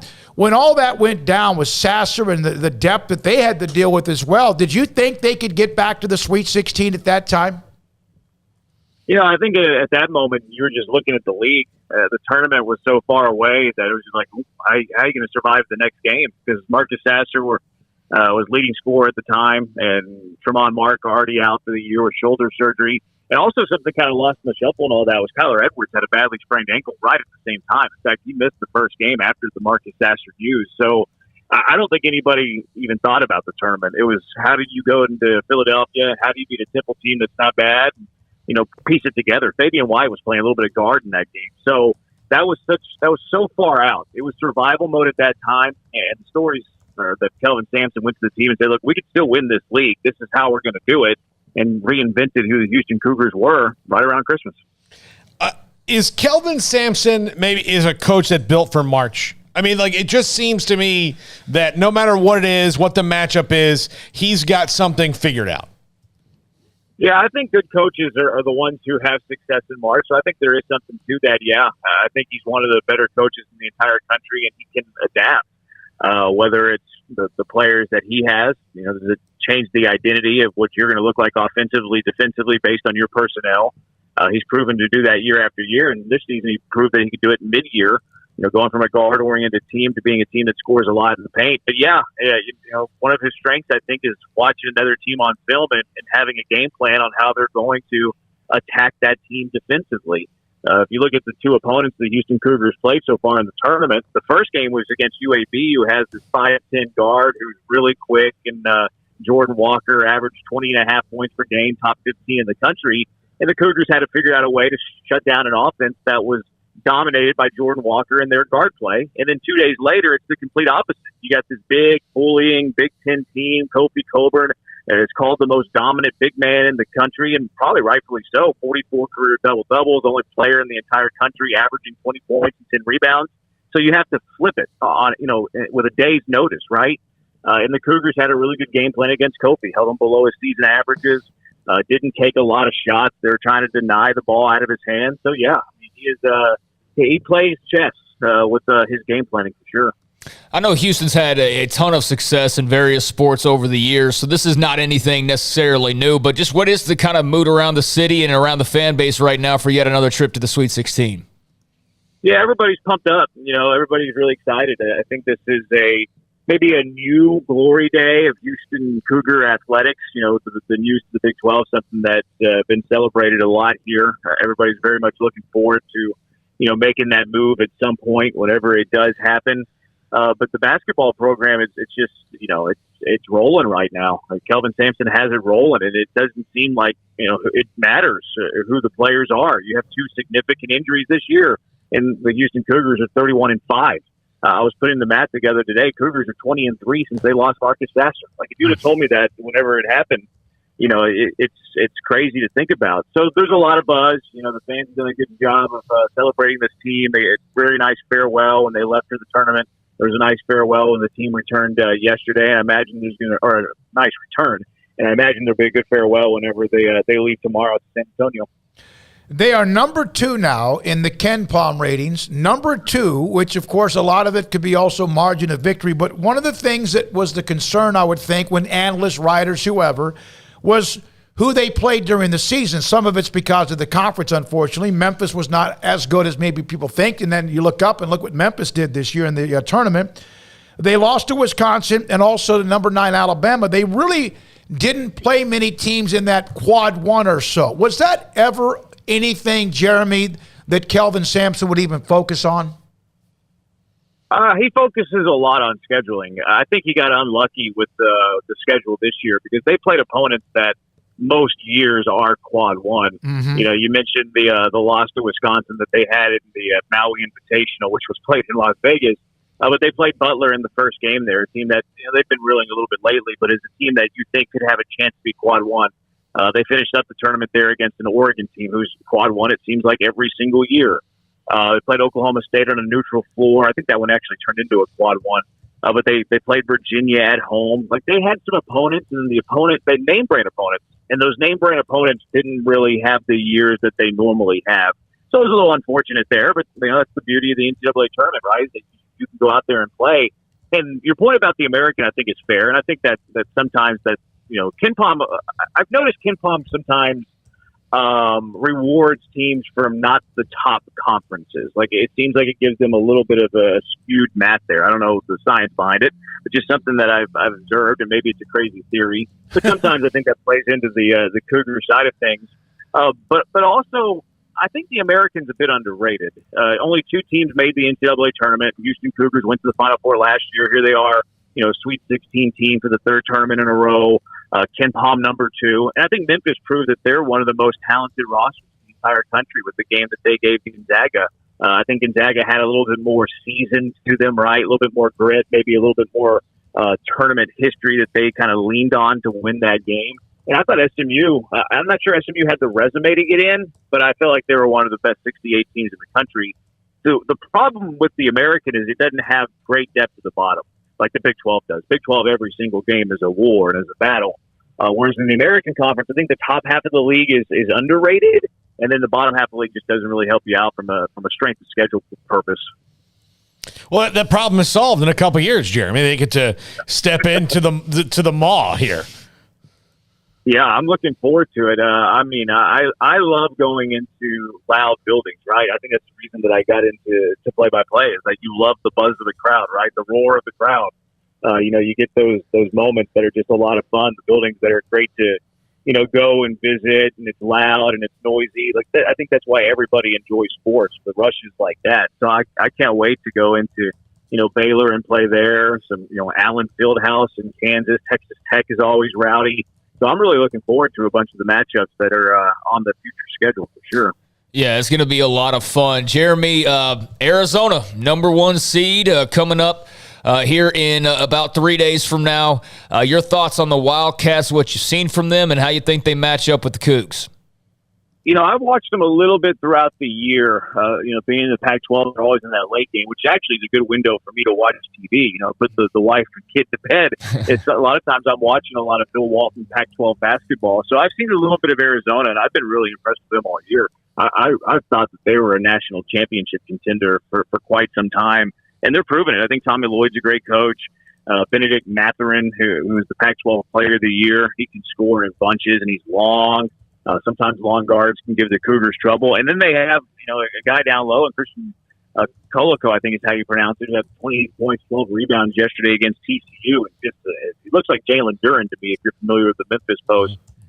So he can kind of neutralize the Cougars' offensive rebounding and getting to you on the glass. So I think Arizona is a title contender. They're very long. They're very athletic.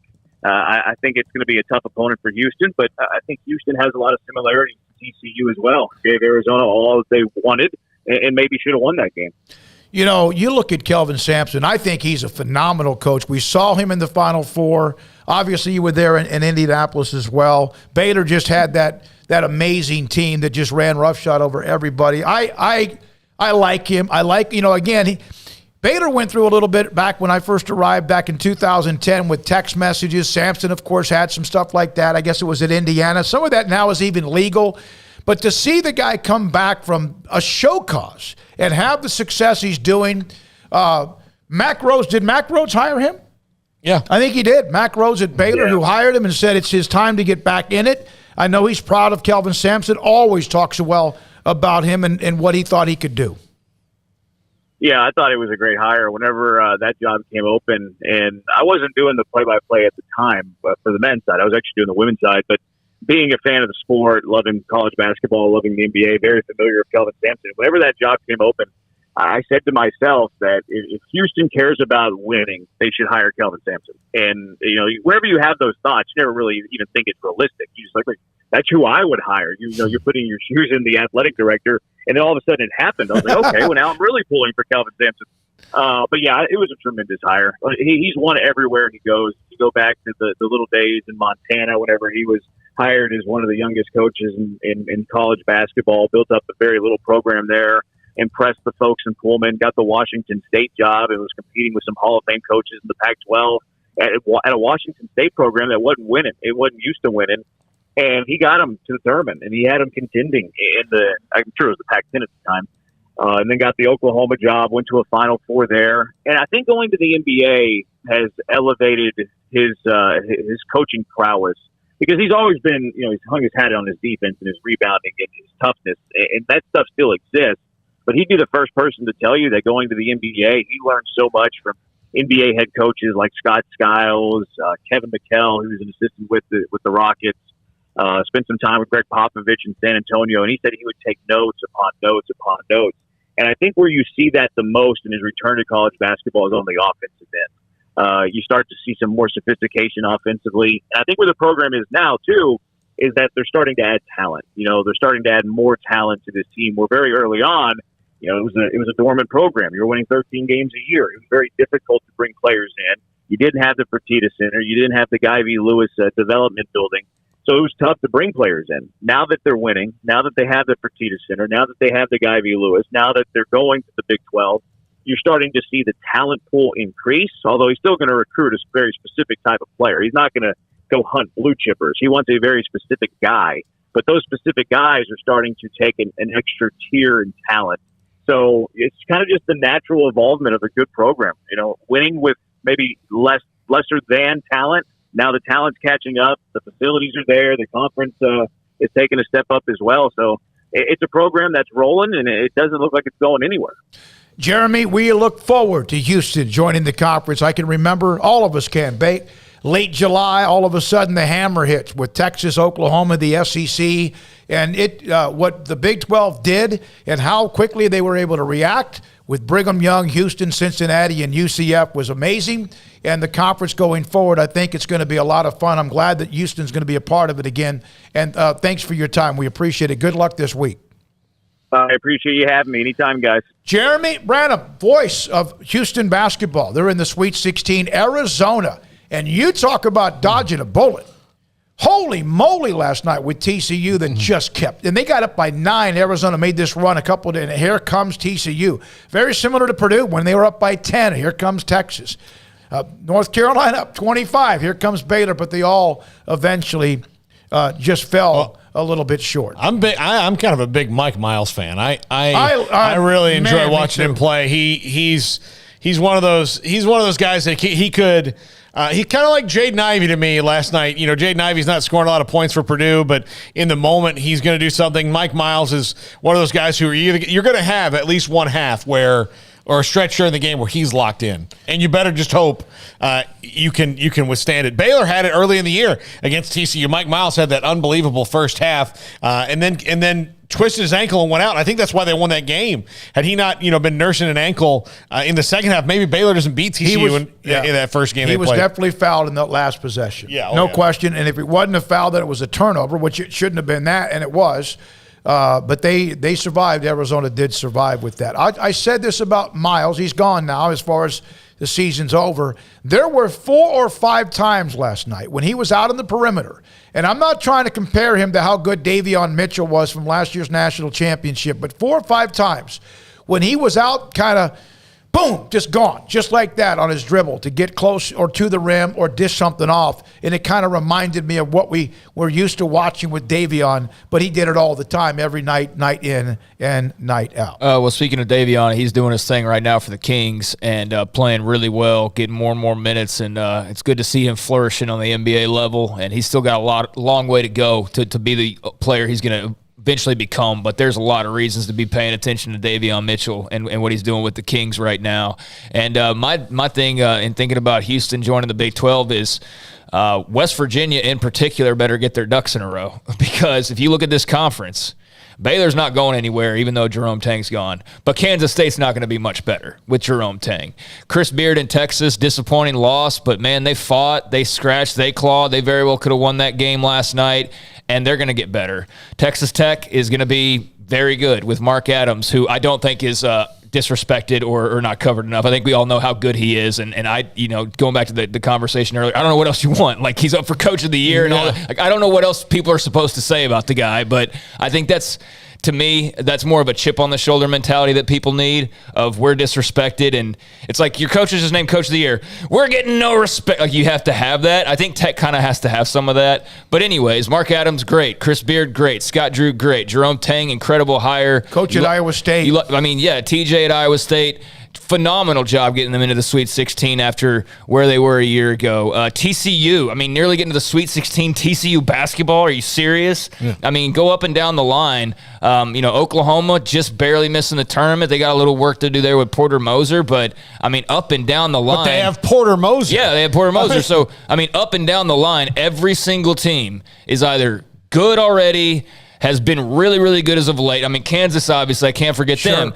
Or they're better than they've been in a really long time, or they're about to be really good. And the only one I have a question about is just West Virginia, because in terms of moves being made and results, they're the only one that hasn't really shaken the tree just yet. Well, with a Hall of Fame coach. With a Hall of Fame coach, I know, yeah. Yeah, and look, West Virginia's probably lot in life is different because one of the Player of the Year candidates was on their roster, and then he went to Kentucky and Oscar Tshiebwe. Yeah. But yeah, they still have a Hall of Fame coach. And look, I think Oklahoma State and Mike Boynton with something to play for next year are going to be scary as hell. Yeah, no question. No question. They're going to get a big time transfer at Oklahoma State that's going to want to come and play for that guy. Think about guys this. like Oklahoma State made Iowa State, TCU, and others, including the guys who were at the highest seeded Big 12 teams, better because they kept fighting to the very last game and, in fact, won their last two. Think about this. Kansas, still in the tournament, could very well go win a national title. We'll see. Baylor, obviously short exit, but regular season co-champs, former defending champs.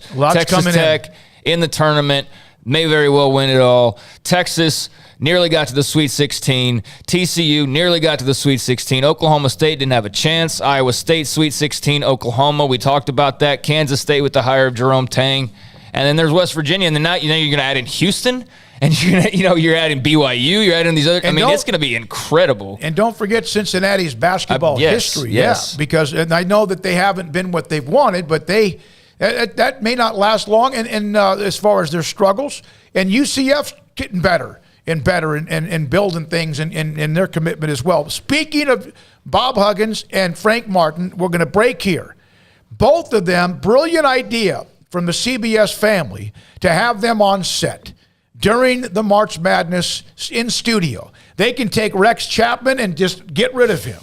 But having Frank Martin and Bob Huggins, both of them, our favorites maybe, among our favorites, was a brilliant move. They're not real outwardly personal, they've been great. I've been watching their coverage. They're both very similar. Of course, they work together and they're buddies, but they are the kings of when that ball's tipped off, they will rage. Absolutely rage. And then in the post game, it's like, Frank Martin all of a sudden becomes like, just I'm smooth now. But he's not going to be like you're just real outwardly.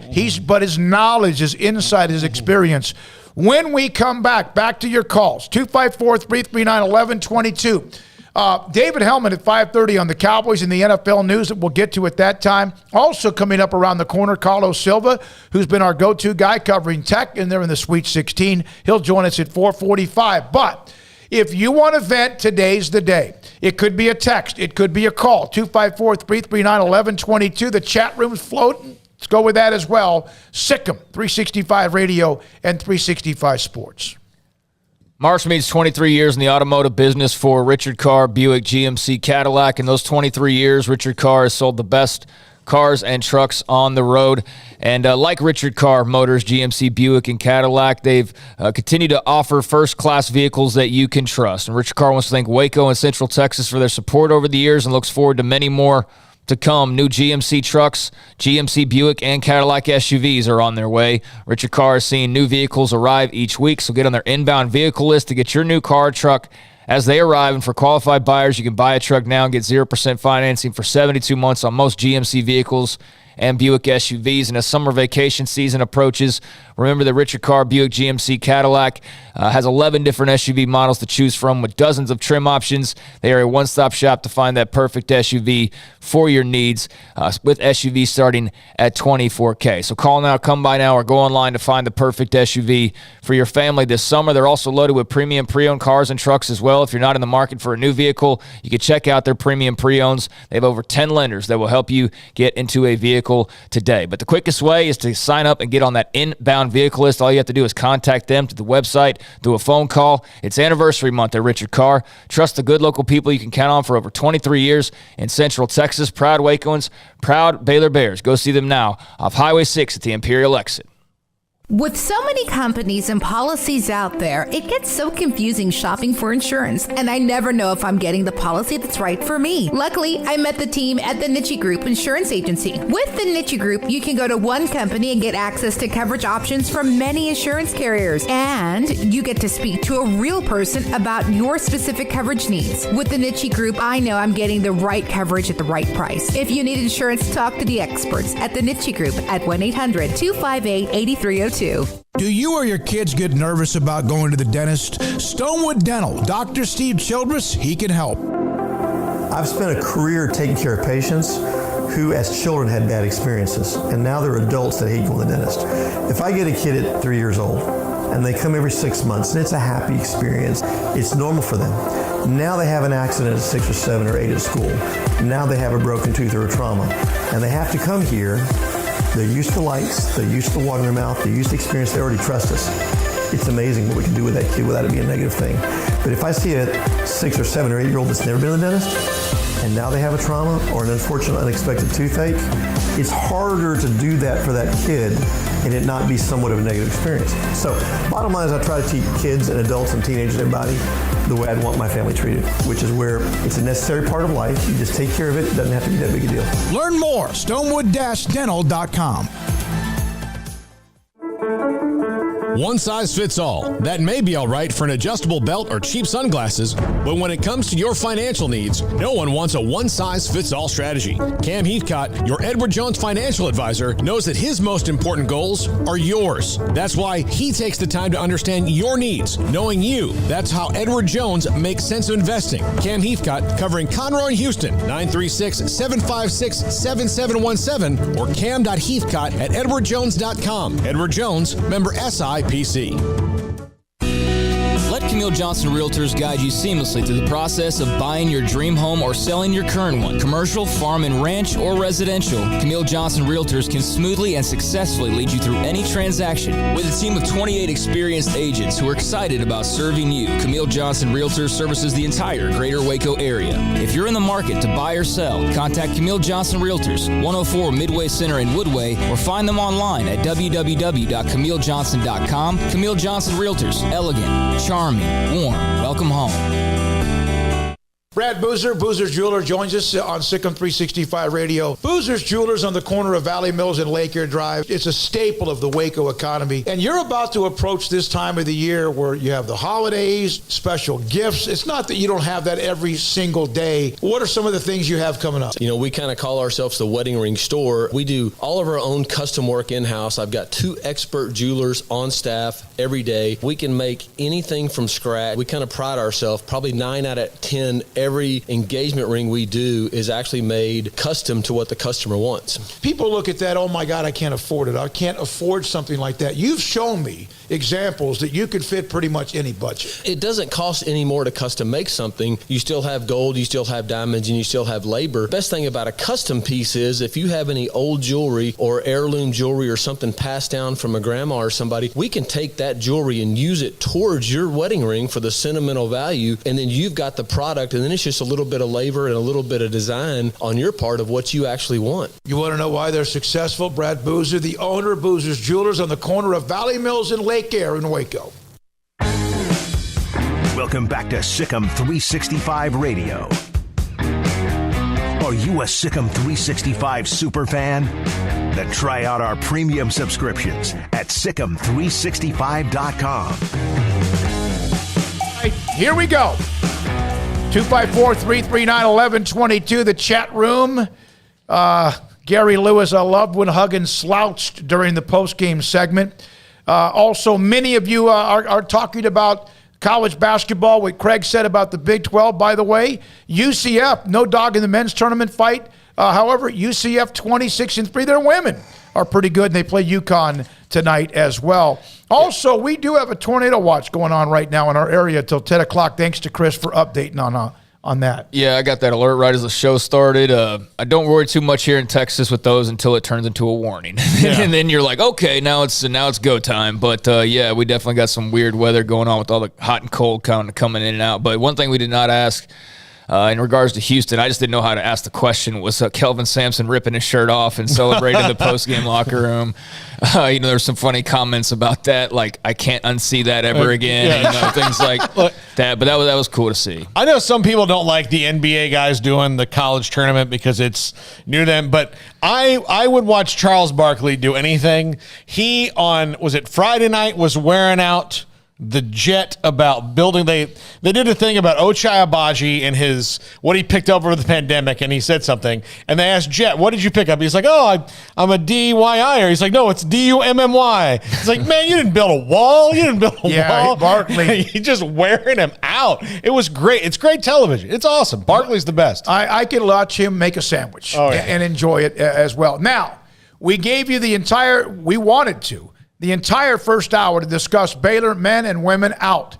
Jerome, Tang to Kansas State. We have a segment here. If you wanted to get in and you couldn't, the lines are back open to get it, 254-339-1122. And we are also available on the text line, the same number, and the chat room as well. All right, let's let Chris hopefully get in some cell reception and ask his football question. Yeah, his football question. Okay. Chris, go ahead. Hey, guys, can you hear me better? Yes, much better.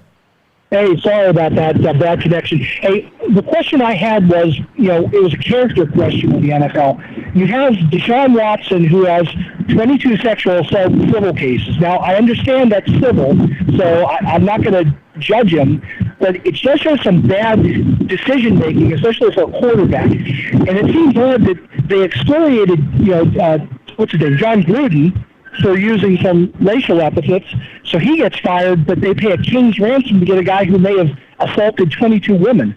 I'm just trying to understand where the wokeness comes from, and if this is an apples-to-apples comparison. Thanks, guys. That's a good question, Chris. The NFL doesn't have apples-to-apples comparisons. It's whatever is going to help them in the moment. Yep. And what time has proven out is that if the guy who did bad things or questionably bad things, whatever you want to say with Deshaun Watson, but if the guy who did bad things can make your sports city happy, people will forget in a hurry. Mm-hmm. And that's what's kind of sad. And that's what's always going to feel weird about Deshaun Watson. The Cleveland Browns have, and no disrespect to Bernie Kosar, but since Otto Graham have never had a good quarterback. They've never won a great quarterback, one who's been able to completely change the franchise. They've had guys that were okay at best, and then Baker Mayfield, who looked like he was turning a corner until he wasn't, and they moved on from him. So they've decided to throw all this. This is also the franchise that wouldn't let Art Briles volunteer coach there for 3 weeks. So there's all these things going on with the Browns, but they have an opportunity to get Deshaun Watson, and we did exhaustive research, blah, blah, blah, blah, blah. You could have just taken anyone else's former franchise's statement about something like this and just copied it. Their exhaustive research was how much legal blowback will come back on us. None. Okay, let's bring him. Yep. And that's why he's there. Is there a chance he's going to go to prison for this? Not anymore. Okay, we better hope he doesn't do it again if he did it. All right, bring him in. That's what their exhaustive research was. That's it. Yeah, the NFL really doesn't care. They really do not care what these guys do, so long as it doesn't make them look bad. And you see the guys that get punished the worst are the ones that, make the NFL look bad or whatever. It's weird. They'll go make an example of an Ezekiel Elliott, and then, Yep. But, we don't know what the NFL is going to do with Deshaun Watson just yet. We have no idea what that suspension could look like, what suspension there could be, and all of that. But, yeah, ever since the Ray Rice video, never trust the NFL on any of these matters, basically. They're just going to do what's best for them. There are no morals here. There are no people going, you know what, we need to do the right. No, there's none of that. It's all about just what they can do to shield the brand or shield the shield from bad PR or to pretend like it doesn't even happen. So, yeah, I mean, it's a moral dilemma. I mean, Deshaun Watson, on the one hand, he's not guilty of anything per se, so he's free to be on a team. So, you can't really argue that. But, yeah, on the flip side of the coin, I mean, that's a lot of women who are coming up with allegations, and it's hard to believe that that's just completely out of nowhere. And, I don't like just dismissing 20-plus women because you want to go point to, well, there was that one time that one girl lied over this one. And like that's just, you're saying that not because you want to be a human being. You're saying that because you're probably a Browns fan. You want Deshaun Watson on your team. If he was going to go play for the Pittsburgh Steelers, you would be the first one lined up on Twitter talking about what a dump organization it is. But, yeah, basically, fans are hypocrites. They are, and that's never going to change. But fans are hypocrites. Your team does it. They're the worst in the world. But my team does it. Hey, those women are all lying. And I'm sure that's the rationale a lot of Browns fans have in their heads right now. And the other part of it, the saddest part of it, is that there's probably just some people who really just don't truly care. They don't care if he did it, just so long as he can throw touchdowns for them. So if those people can live with that, so be it, but I'd have a hard time with that, and I'm glad he's not on my favorite team, no matter how many games he could win, because until I have some more answers on what exactly happened, I'd feel a little weird about it. I want to take this, we'll read this chat room, and then a couple of notes to wrap up our comments about Baylor men's and women's basketball. Elvin Gully. So if you get accused of anything, your career should end, even if you haven't been found guilty? No. That's not what we said. Not what we said. We just said that if you have 22 accusations or one, you never know. We don't know. But when there are 22, man. No, it's not saying that because there's 22 allegations, something had happened to him. We're saying, like I just said, he was found, free of any of these charges. Now, he still got the civil suits like we mentioned. But no, in terms of a court of law, I just said it just 2 minutes ago. He's free to play. So, go play somewhere. But it's one of those that makes you scratch your head and wonder what's the truth here. That's what we're saying. Did 22 women just all get together and magically, let's go screw Deshaun Watson over in his entire career and ruin it? I don't think that probably happened. Could there be somebody who's trying to money grab? Potentially, we've seen that before. You can't rule that out either. It's a weird deal is what it is, but not saying that he shouldn't be allowed to do anything one way or the other because, hey, the court said that he could, he's not guilty of these charges or however you want to phrase that. And look, and the fact of it is all of us as the NFL viewing public are going to have to come to grips with the fact that he's going to play, morals or not, but he's not the only one that's ever happened to. But the NFL, may suspend him for a little while, or they may not. I mean, here's the thing. They may not suspend him at all. Yeah, I mean, here's the thing.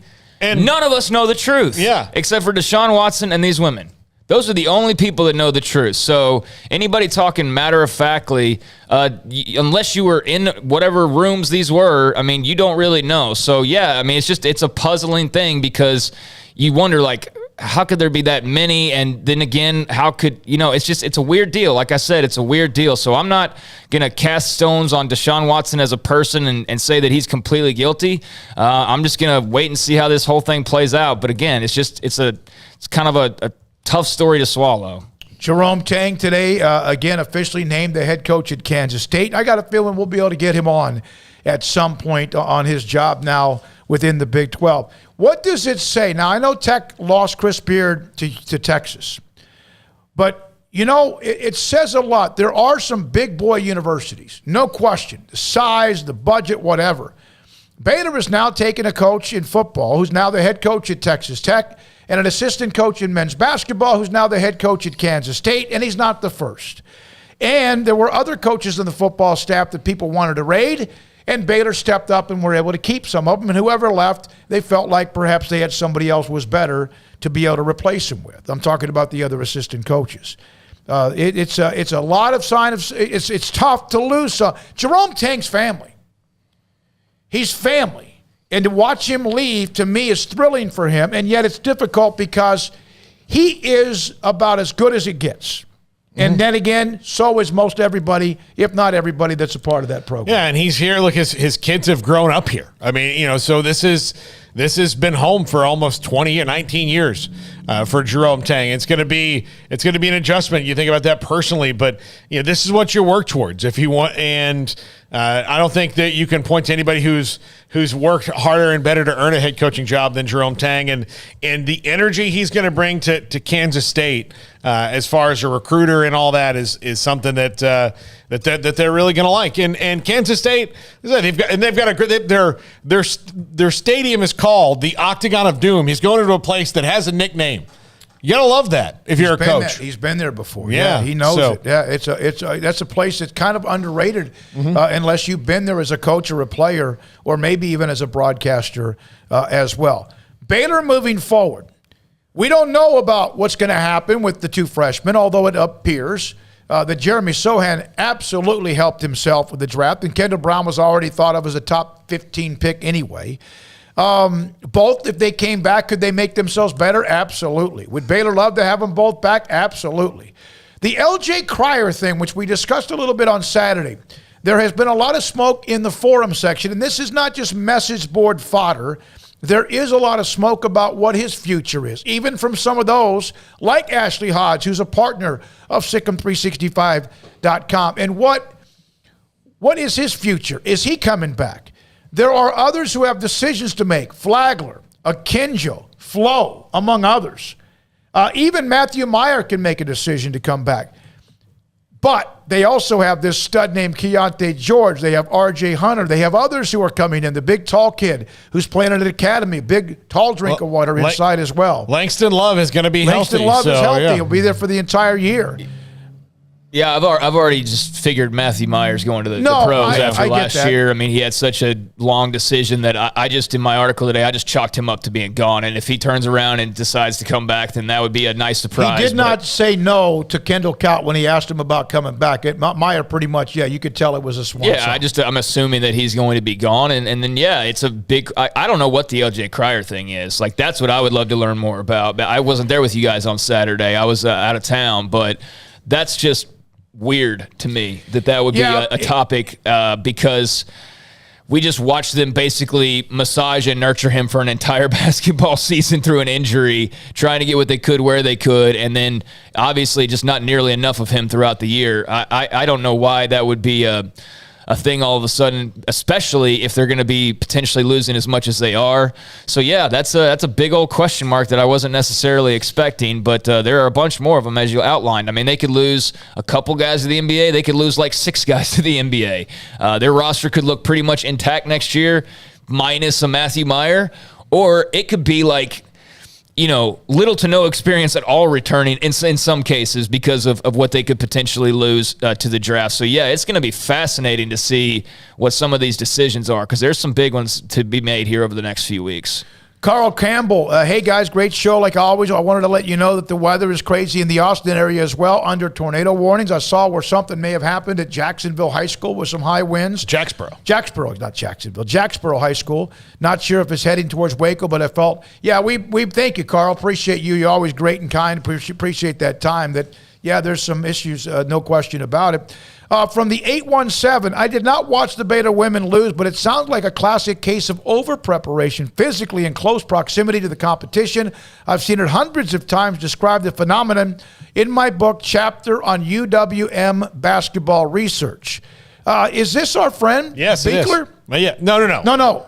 Hold on. I'm gonna more. Yes, I've got the book in my bag. I have the book right next to my desk in the condo that I want to be able to read that. And it was great to see so many people on Thursday and Saturday at the Railhead Smokehouse Barbecue. If that's the case, then I would love for that to have some player or even Nikki Collin confirm that, because at least it would make some sense for why they looked the way that they looked. Because otherwise, I was puzzled. I was puzzled how you could be at home and have that crowd behind you and a winnable game, and to just be so flat. That would make some sense if that was the case. But something was up. And, that's just going to be a tough pill to swallow for a while until next season, quite frankly. But I do think it gives Nikki Collin a great opportunity to kind of just look at the season now, take a moment to catch her breath along with their staff. It's been a long, wild, hard, tough ride.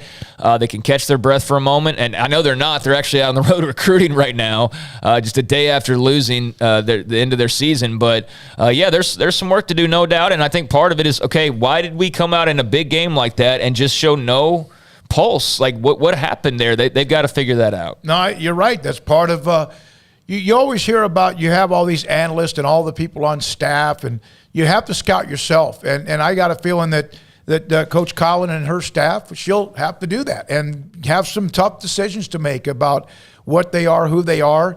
I know that the last 2 or 3 times that I've seen her, when it's been on camera, after a game, after the loss to Texas, or when they won the Big 12 title, you could almost see a crescendo of the emotions in her.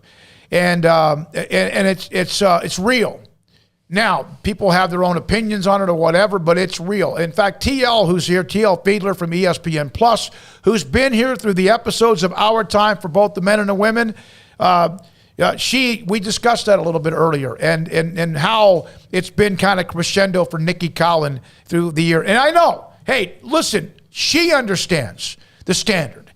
Don't think that isn't part of it. And also knowing that this basketball team won't play yet again. One Big 12 women's team getting blown out. North Carolina State, a number 1 seed, is cruising past Kansas State 81-54. They're late in the fourth quarter in that game. All right, 4:46 is the time. We'll come back. Carlos Silva, Texas Tech, is in the Sweet 16. It was not Picasso as far as the way the game was played. Well, it kind of was, because Picasso's weird. Because you know what? They won. That's all that matters. Sikkim 365 Radio and 365 Sports. Dr. Kent Petty at PettyClinicLowT.com can help you become the high-performance man you want to be. And as you get older, maybe used to be. Dr. Petty, Kent Petty at PettyClinicLowT.com. Call them, or you can go online, top left-hand corner, email as well. Tell them I sent you. What they will find out is whether or not you have symptoms, or if you do, 1 out of every 3 men, problems with low testosterone. They will set you up with lab work, waive the fee, take care of that for you. And if your testosterone levels are too low, Dr. Kent Petty and his staff can put you in a program to increase your testosterone levels to help you become the high-performance man you need to be, want to be, and used to be. PettyClinicLowT.com. From the first workout to the last practice, sports is an incredible and rewarding challenge. Hi, this is Dan Ingham with the First National Bank of Central Texas, and we're proud to support each athlete, every parent, and our educators. From families, small businesses, to the biggest industry, we're here to help. With remarkable products like our free First mobile app, we've got banking ideas that fuel big dreams. That's the First National Bank of Central Texas. Familiar faces making local decisions. Member FDIC, Equal Housing Lender. Shorty's Pizza Shack at 12th and Bagby is a homegrown, family-owned and operated must-visit pizza place in Waco. Fantastic pizza by the slice, or get the whole pie to share. Great happy hour specials every single day, and it's not just pizza. Great wings. You have to try the Sikkim sauce, chili cheese fries, pizza pillows, and more. Dine in for a great hangout or carry-out. Order online at shortyspizzashack.com, or do yourself a favor and bring your crew to the restaurant at 12th and Bagby. Shorty's Pizza Shack. Tell them Paul sent you by.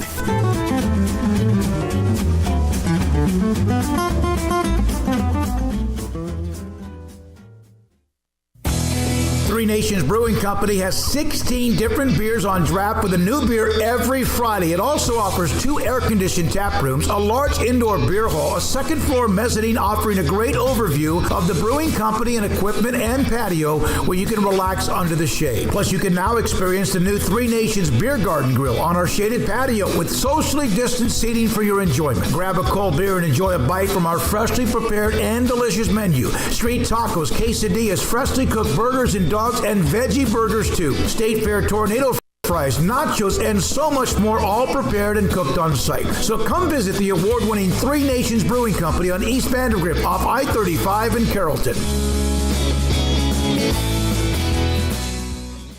Cars priced right both day and night at Richard Car in Texas. Trucks built for you, red, white, and blue. At Richard Car in Texas. Cars that zoom with lots of room. At Richard Car in Texas. Count on us, a dealer to trust. Have Richard Car in Waco, Texas. It's plain and simple. Waco Custom Marketplace is the one-stop shop for what you need for tailgating, from charcoal, cold beer, and wine. And, of course, customize your order with brisket, tri-tip, sausage, wings, smoked pork tenderloin, country-style or pork spare ribs, marinated beef and chicken fajita meat, ground beef and chili, meat, hot dogs, and burgers, buns, seasoning, sauces, chips. There's fresh baked bread and kolaches every day, breakfast sausage links. And you can also customize your favorite cut of steaks from Select, Choice, or Prime, bacon-wrapped fillets, ribeyes, New York strips, sirloin, T-bone, and porterhouse. Full-service butcher shop includes pork, poultry, beef, chicken, and seafood, serving Waco restaurants and families since 1940. Your one-stop shop for beef, pork, poultry, and seafood needs. Waco Custom Marketplace, 425 Lake Air Drive, or WacoCustomMarketplace.com.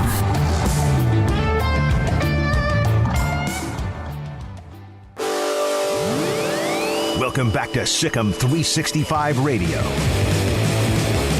The Sikkim 365 Radio app is sponsored by Allen Samuels Dodge Chrysler Jeep Ram Fiat in Waco. Your friend in the car business at Loop 340 and east of 84. Come by. Let's be friends. Texas Tech has been one of the great stories in college basketball throughout the year. A lot of it because of the coaching change. Mark Adams, Chris Beard leaves, and then they were always, it seemed like, center stage with those games in Lubbock and Austin, and then they're just really good. And then beaten by Kansas in the Big 12 championship game, and now they're in the Sweet 16, and a lot of people expected them to be there. Last night was a street fight, but that's a lot of times how they win and how they play, and that's a compliment. Carlos Silva from the Lubbock Avalanche Journal joins us. Carlos, they found a way. That's all that matters right now. Win in advance, right? Absolutely, and Mark Adams is very complimentary to his defense. And the other thing, too, that I think people forget is, yes, their identity is defense, but I think the other thing, too, that they like to crash the boards. And you look at the 10-1 run that they used to close it out, the first two points or buckets, if you will, those free throws by Adonis Arms and Kevin O'Banner, they started because those guys just wanted to get the rebound more on the offensive side.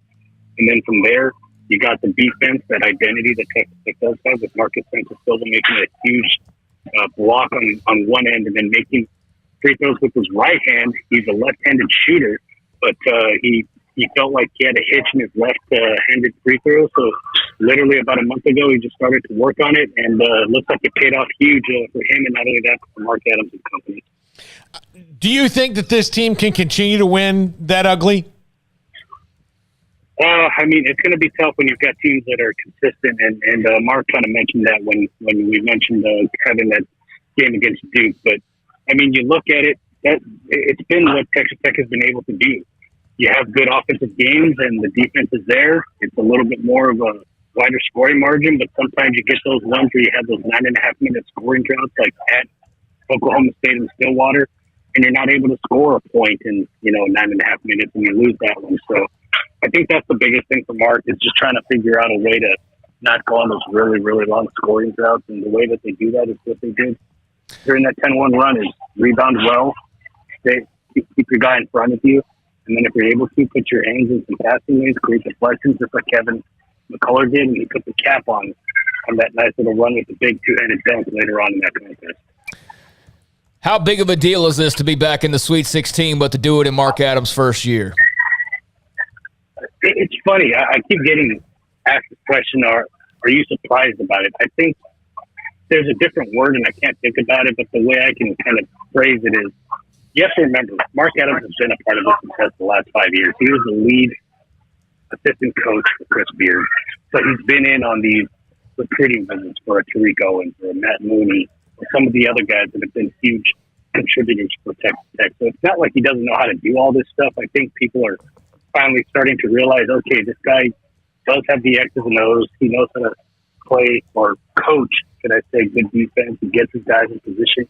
And I think the one thing that is surprising, and I'll even admit this myself, is they are huge on the recruiting route in terms of not necessarily finding those 5-star talents, those guys that are going to go to the NBA in the first round or something like that. They're looking for guys that fit to their system. If they need long, athletic tall guys that can create havoc in the passing lanes, and you see that with the Donna Songs and Breezy and Warren, Shannon McCullers who came back, Terrence Shannon who came back, and a Clarence Madoni who not necessarily in that frame of, over 6'6", but he's just a menace on the defensive end. And I think that's something to credit all those coaches that he was able to bring in, because at one point, right last April, so to speak, it was him and Sean Sutton, and from there he's able to create what he's done so far. So I think that's the surprising part is when it was just Mark Adams and Sean Sutton and just trying to figure out what you want out of your program. Obviously, they want to win,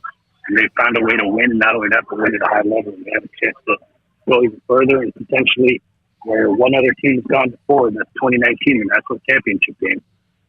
What was the stat, Carlos? And I don't want to make a mistake on this, but was it that Texas Tech missed 10 consecutive shots and gained ground on Notre Dame? Is that what happened?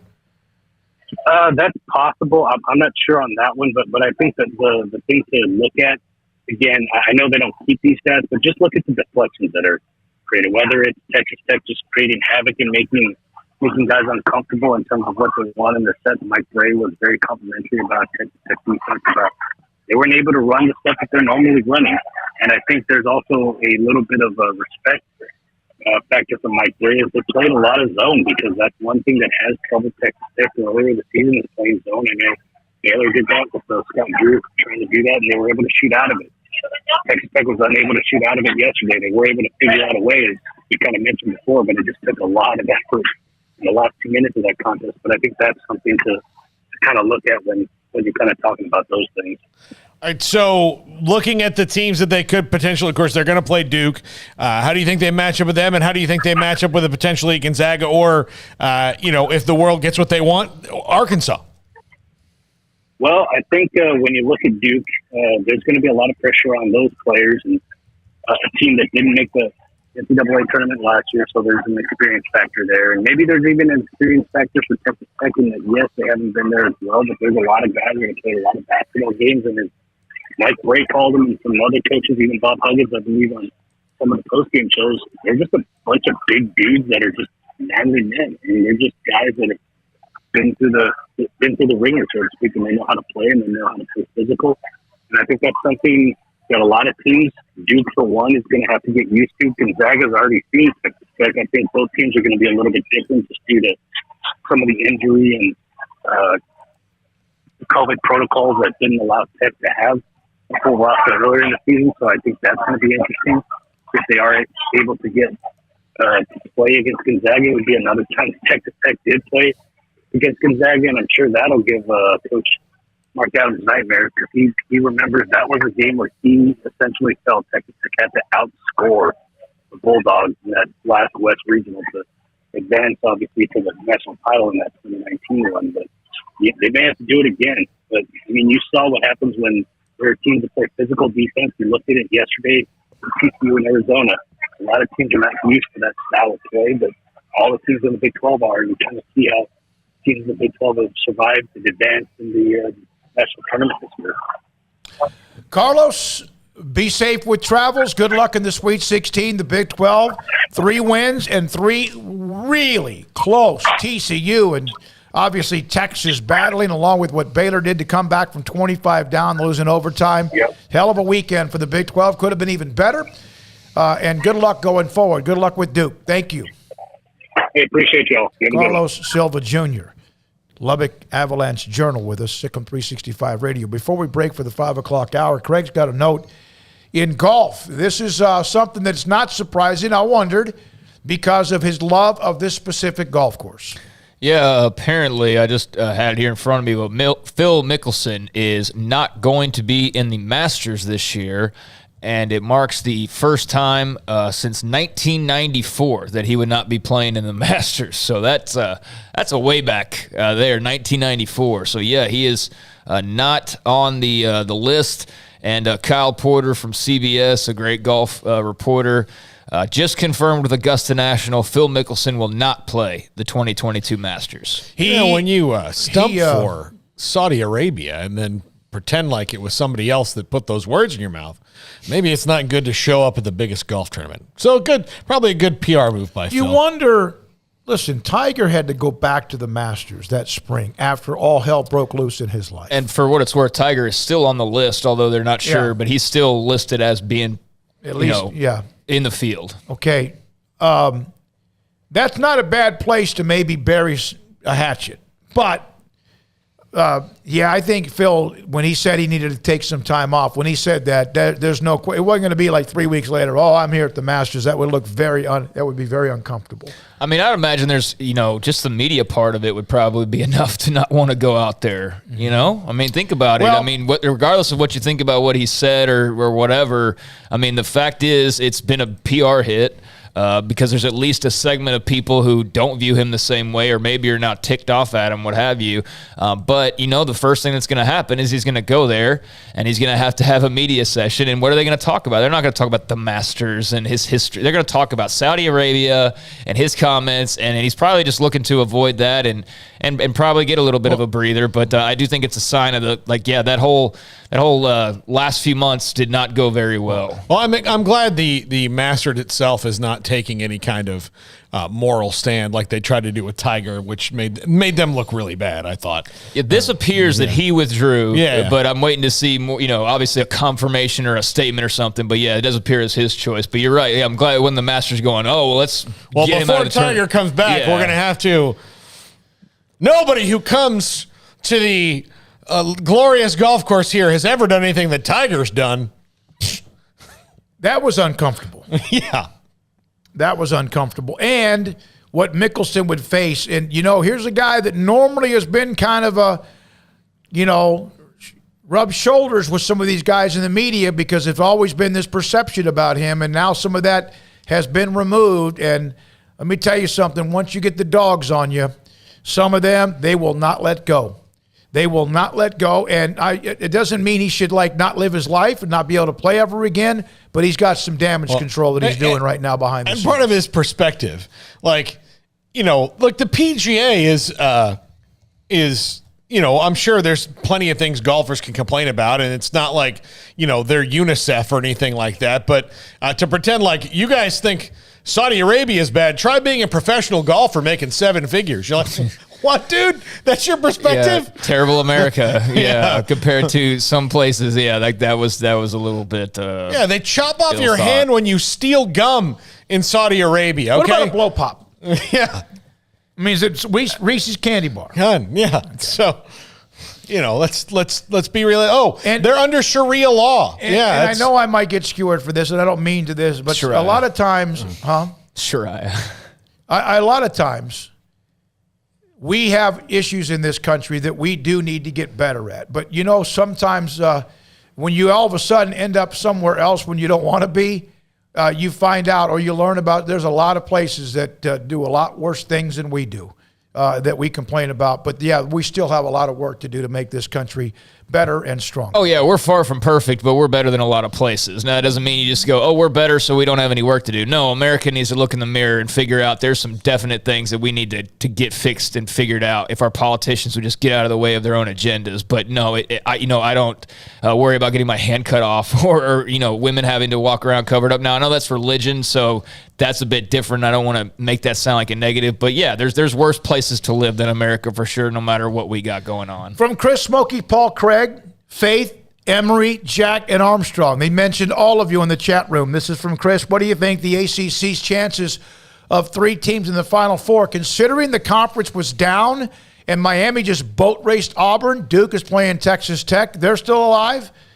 Hey, who knows? But that is interesting because they were thought of as a down year.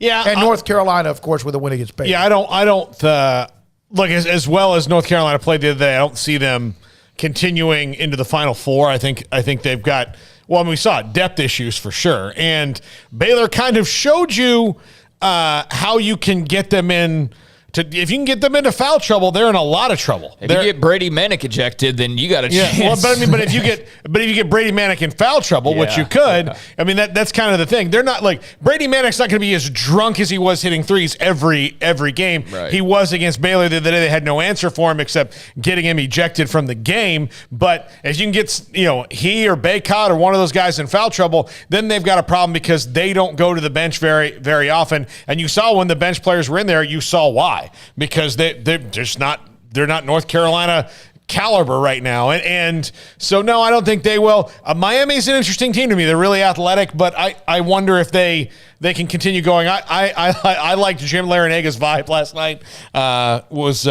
He was having a blast. He said that Charles Barkley mentioned he would take off his shirt if Auburn beat Miami. Is that correct? And Laranaga said we couldn't let that happen. That was the thought of that. Disgusted me. I think that there's a chance. I mean, obviously there's a chance because they're present in the field, but I like Tech to beat Duke. So that one right there, I think that they're going to beat Duke. And so I think that would eliminate that possibility right there. That Iowa State-Miami game, that's a 10-11 matchup in the Sweet 16. That's pretty cool. We don't get that all the time. But, yeah, I have no idea on that one of, like, which way that could go. And then, obviously, North Carolina and UCLA. I mean, that's two bluest of the blue bloods right there going at it with different shades of blue, mind you. What, powder versus baby? Is that basically what it is? Yeah. But, yeah, that ought to be a lot of fun. So I could see them getting 2 out of 3. But I just as easily see them going 0 for 3, quite frankly. But the one I feel the most – I mean, I think Tech's got it going right now. Hey, and Gonzaga's been pushed a little bit in this tournament. All right, so Thursday, Arkansas-Gonzaga, 1 against a 4 against a 1. That's going to be, I'm going to tell you, Gonzaga's going to have, they've had all they want from everybody so far, and it's not going to change with Arkansas. That's the only team left in the SEC? Yeah. Michigan and all the drama they dealt with Juwan. Oh, that's what we have, Armstrong. The video of Juwan Howard. We'll do that in the next segment. Okay? I thought you were going to go to Bruce Pearl comments. No. I want to get into the couple of nice notes because Juwan Howard took hell and he earned it for his the dumb things he did at the end of the Wisconsin game. And all of a sudden, Wisconsin's gone. Michigan's still alive against Villanova. Here's Jay Wright and company yet again. Texas Tech, Duke. We mentioned that. Houston and Arizona. That's Thursday. Friday, 15 seed, and God, don't you love St. Peter's? How is Purdue going to have to try to get to the Elite Eight? They have to beat St. Peter's.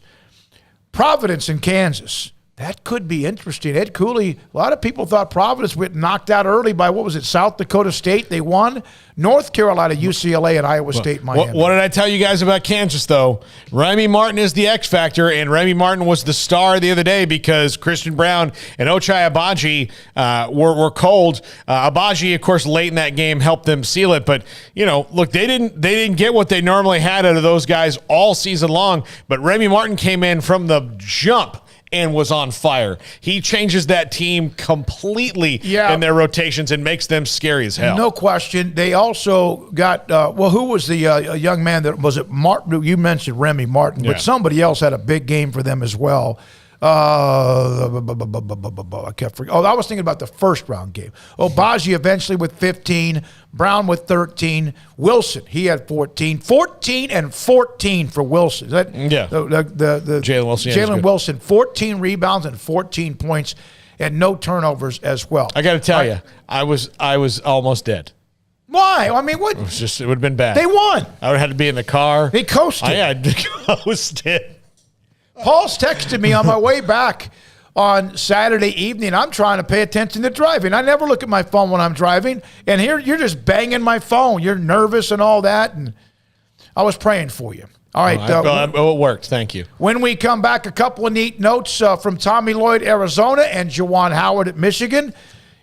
Baylor spring drills start tomorrow. They'll have access with players, and I would think Dave Aranda the first day, and we'll get into that. Pretty good timing after the upset weekend of Baylor men's and women's basketball. Sikkim 365 Radio and 365 Sports.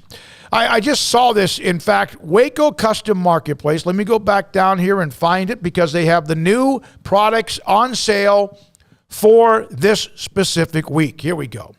What they have available to you: select beef, choice beef, and prime beef fillets from $10.99 a pound, $18.99 a pound, and the prime beef at $26.99 a pound. Yeah, that's expensive, but it's also delicious. Pork spare ribs and St. Louis style ribs, $2.25 a pound and $3.99 a pound. Baby back ribs at $5.50 a pound. Waco Custom Marketplace deli bologna, $3.50 a pound and 20% off all Boar's Head lunch meat. And don't forget, order by 6 o'clock this week on Wednesday, 30-pound sacks of live crawfish, and you can pick it up anytime after Friday at 4 or while they're open on Saturdays as well. And I think the price is now at about $3.75 a pound. I believe that's the most updated. It might go up or $2 or down a $2. It's been from $4.50 down to $3.75.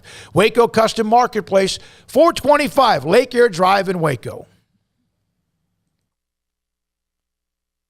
Ram Truck Month is here, and it's all about the championship drive as our hometown teams march towards another exciting championship drive. And so can you in your new vehicle from Allen Samuels Chrysler Dodge Jeep Ram in Waco. Shop for power, performance, and reliability with the brands that bring you what you want to drive. Come in today and see our selection of new 2022 trucks, SUVs, and cars. It's time to take home the trophy from Allen Samuels in Waco. Shop the huge inventory of new car and truck inventory in stock today. Come by. Let's be friends. See dealer for details. All offers have credit requirements.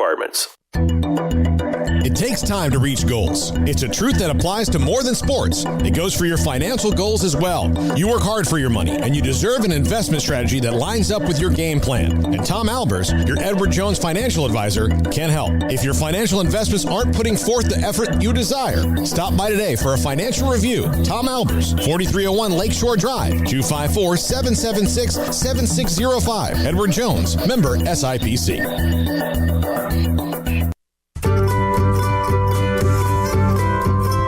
You want to know why Stonewood Dental is so successful? Listen to what happy customers have to say. It's pleasant. It's different than any other dentist office. I really feel like they care. And it's not that you're here for 2 hours waiting on someone to take care of you. It's quick and easy, and I bring my kids, and my kids love being here too. They really love the treasure box. Staff is really nice and accommodating, real friendly. You feel more like home. It's not sterile looking. Everybody has their own personalized rooms with decorations and decor, and they'll even have a blanket for you when it's cold. I've recommended people to actually come here, and they are patients now. I really love it here. It feels like family. Learn more, stonewood-dental.com.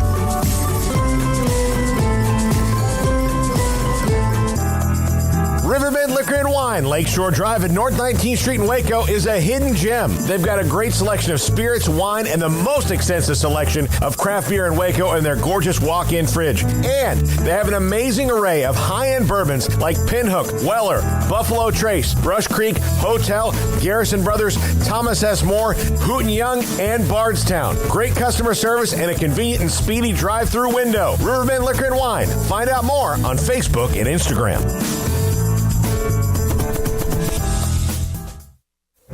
Stepping into a new pair of boots is great, but stepping into the boots of a U.S. Army officer can also add confidence and leadership skills to your son or daughter's career path. There are more than 150 occupational specialties to help them find the best fit for their future. See all the things your son or daughter can achieve in our boots at GoArmy.com. U.S. Army Waco Recruiting Company, 254-598-8131 or 254-776-1543. With so many companies and policies out there, it gets so confusing shopping for insurance, and I never know if I'm getting the policy that's right for me. Luckily, I met the team at the Niche Group Insurance Agency. With the Niche Group, you can go to one company and get access to coverage options from many insurance carriers, and you get to speak to a real person about your specific coverage needs. With the Niche Group, I know I'm getting the right coverage at the right price. If you need insurance, talk to the experts at the Niche Group at 1-800-258-8302.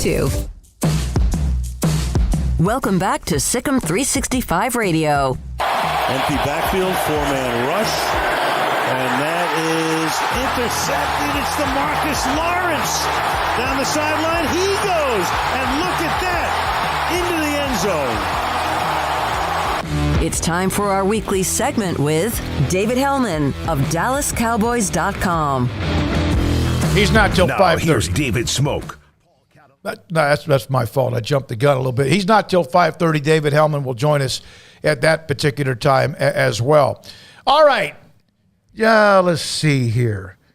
Johnny, explain how my Kentucky Wildcats go from beating the hell out of North Carolina and Kansas and losing to St. Peter's. It's part of March Madness. Cinderella, baby. Yeah.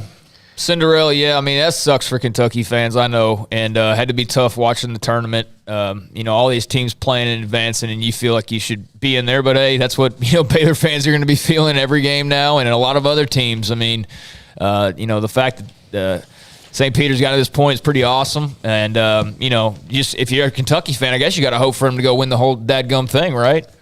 I think it always helps a little bit. It sometimes it can make it more miserable, especially if it's a team like an opponent like Kansas. If Kentucky had lost to Kansas, and then Kansas goes on to win it, I think that would probably not be real fun for Kentucky because it's just blue bloods at rivals and who's got more championships and all that. Well, yeah, and even if St. Peter's wins, and you're like, wow, if we just beat them, we could have gone the rest of the way and won this thing as well. But tough pill. But that whole East region is. Look, the 1 and 2 seed are out.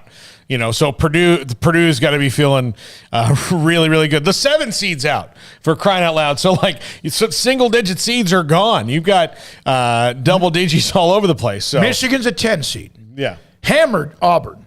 Miami, is a 10 seed. Hammered Auburn. Michigan's an 11 seed. And they were, stuck in mud with all the drama that they had at the end of the year. And Iowa State.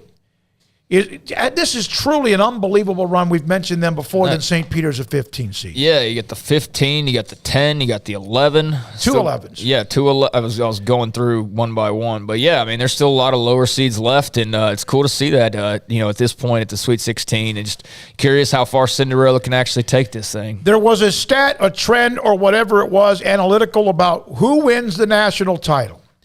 There are still 7 teams who are top 3 seeds. Remember that one? The top 3 seeds win the national title. Gonzaga, Arizona, Kansas 1. Villanova, Duke are 2 seeds. Texas Tech and Purdue are 3 seeds. And then Arkansas, Providence, and UCLA, of course, are 4 seeds. So, and my God, Gonzaga has not had a cakewalk. It's not like they've just kind of went right through it. Of course, last year the semifinal game with UCLA was perhaps the best game of the tournament last year, and then eventually Baylor beat them up 2 nights later. You look at these games, though. Zags and Arkansas, that's fun. Tech and Duke, North Carolina, UCLA, Purdue, St. Peter's. Just because of the Cinderella factor, that'll be quite interesting. Miami, Iowa State. Who the heck knows there with a 10 and 11 matchup? Providence and Kansas, Villanova, Michigan ought to be good. Wolverines, the 11th seed, and then Houston, Arizona ought to be a hell of a ball game. So yeah, we got a great field right now. It's there's some teams you probably wish could have gone farther and been in this mix, but I'm not complaining too much about the games we got ahead of us right now. UCLA, North Carolina, and Duke have combined for 22 national titles. UCLA has half of them. It's been a while. North Carolina has 6. Duke has 5. Both North Carolina and Duke have been to 11 national championship games. Yeah, UCLA's last one was the O'Bannons and Tyus Edney, right, back in the 90s. Little did they know at the time. Is that Larry Brown? Was that with Larry Brown? No, I think that was with, was it Steve Lavin? No. I don't remember. Yeah. But, now I've lost my train of thought. Never mind. Okay, sorry about that. Also in the tournament, with multiple national titles, Kansas has 3. Villanova has 3. They're still alive. And so they're trying to add. Jim Herrick. Jim Herrick won it. All right. Kansas last won it in 2008. That was the year that John Calipari and Memphis couldn't hit free throws. Yeah. That was a wild year. Mario Chalmers, who they'll probably name a street after one day in Lawrence because of that. Had that great game. So with nailing threes. All right, I'm looking up that. Yeah, that's the game. And yeah, that was golly. He hit that long 3 as well. All right, now here are 2 little clips. Juwan Howard took hell, earned it with what happened at the end of the Wisconsin game, was suspended for the rest of the season until the postseason. and has come back in Michigan. Even then, after the Big Ten tournament, you didn't see any kind of pulse, or at least a pulse that might get them to where they are. They're in the Sweet 16. So this was after the game when they upset Tennessee, who was red hot. And this is the video of Juwan Howard. I think it's Kennedy Chandler, is it not, from Tennessee, one of the elite players that they have. And let's just see that we have the video here of Juwan Howard. Regular season. Yeah, and they came out, and you have to give them credit. They executed very well at both ends of the floor. They did a great job of shutting down Tennessee on the outside, also with the three-point shooting. Just never let them get on track. All right, so that's Juwan Howard. You want to roast him when he earned it? Okay, good. But when something like that happens, that's not just some set-up PR thing. That's a kid who's putting his head into his shoulders of a guy who's a hell of a player in college, and then also now the coach at Michigan. And then that Arizona TCU game, I stayed up. I couldn't go to bed. How can you go to bed when that thing's still up for grabs? And I'm telling you right now, what TCU's really gained great respect for them. They're tough and gritty. We know that. This was Tommy Lloyd, a number 1 seed, first year there, former Gonzaga assistant coach, and watch the reaction with Tommy Lloyd, and I think as maybe 1 or 2 players, Miles, and maybe even, who's the big guy, Lampkin as well.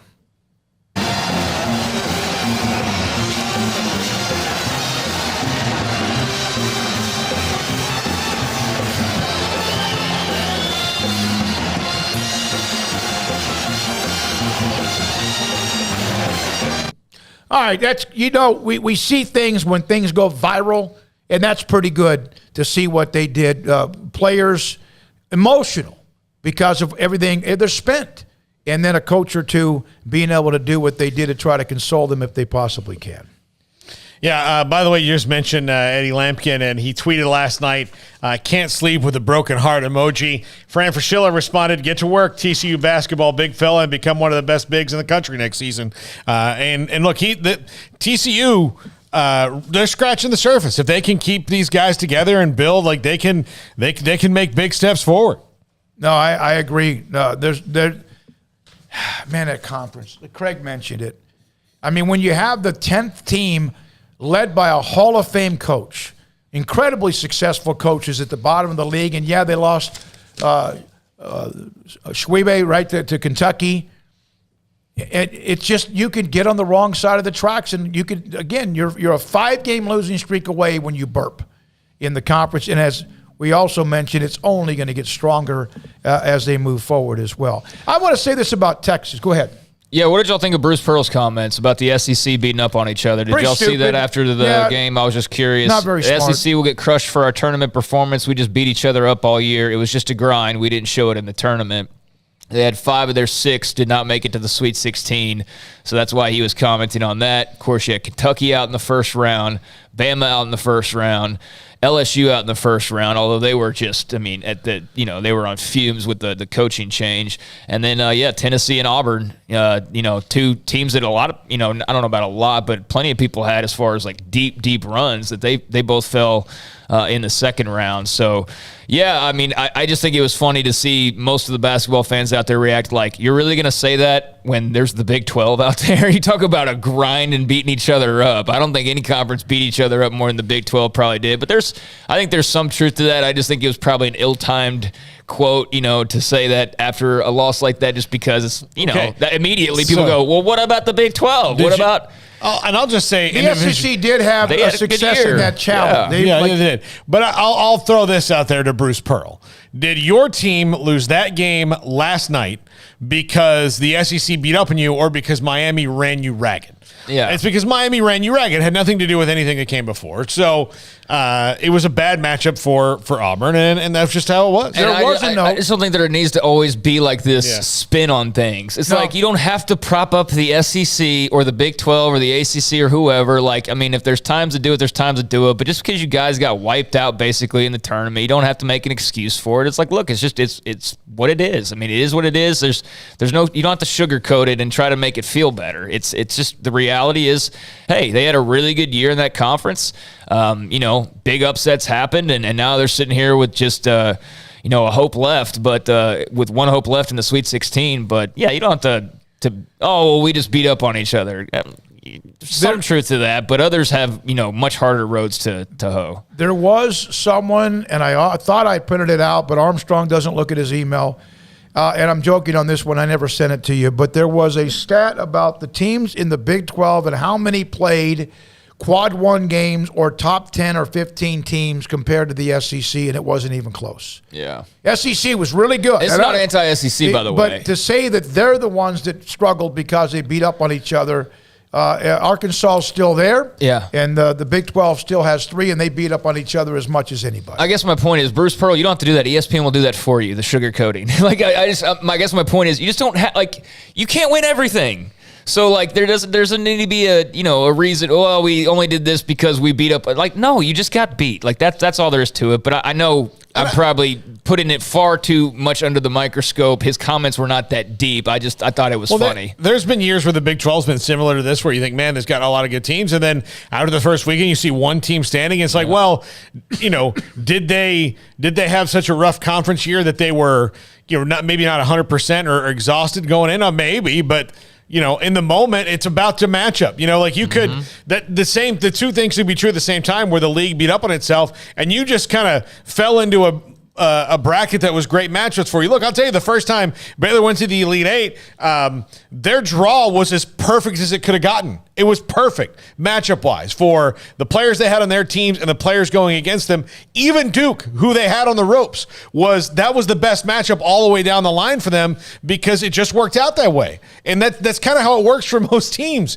If, not every year is like last year where it's Baylor Gonzaga. Sometimes you do have to get lucky with your draw. This year, Baylor in particular did not get lucky with their draw. No. North Carolina did some things that they just don't see all the time and we're ready for. I saw the bracket when they showed the region that Baylor was in. And I probably get caught up in the logos just because a lot of those logos are forever long, and I'm old. But I just didn't like what I saw. Now, did I have them beating North Carolina? Yes, I did. I had them losing to UCLA in the Elite Eight game. I was wrong. They never got to that point. But, it's okay. You don't have to explain why. You don't have to try to prop up, as Craig said, the conference. But it was a little bit sour grapes in a lot of different ways. When we come back, we have discussed a little bit of the NFL. David Hellman, DallasCowboys.com, will help us with that as well. Sikkim 365 Radio and 365 Sports. Alan Samuels, Dodge Chrysler Jeep Ram Fiat, Loop 340 east of 84 in Waco, award-winning dealership. And, they've had this championship drive now for Baylor that's ended, but the dealership continues with theirs throughout the month of March. Shop for power, performance, reliability with the 2022 Ram 1500 Lone Star Quad Cab.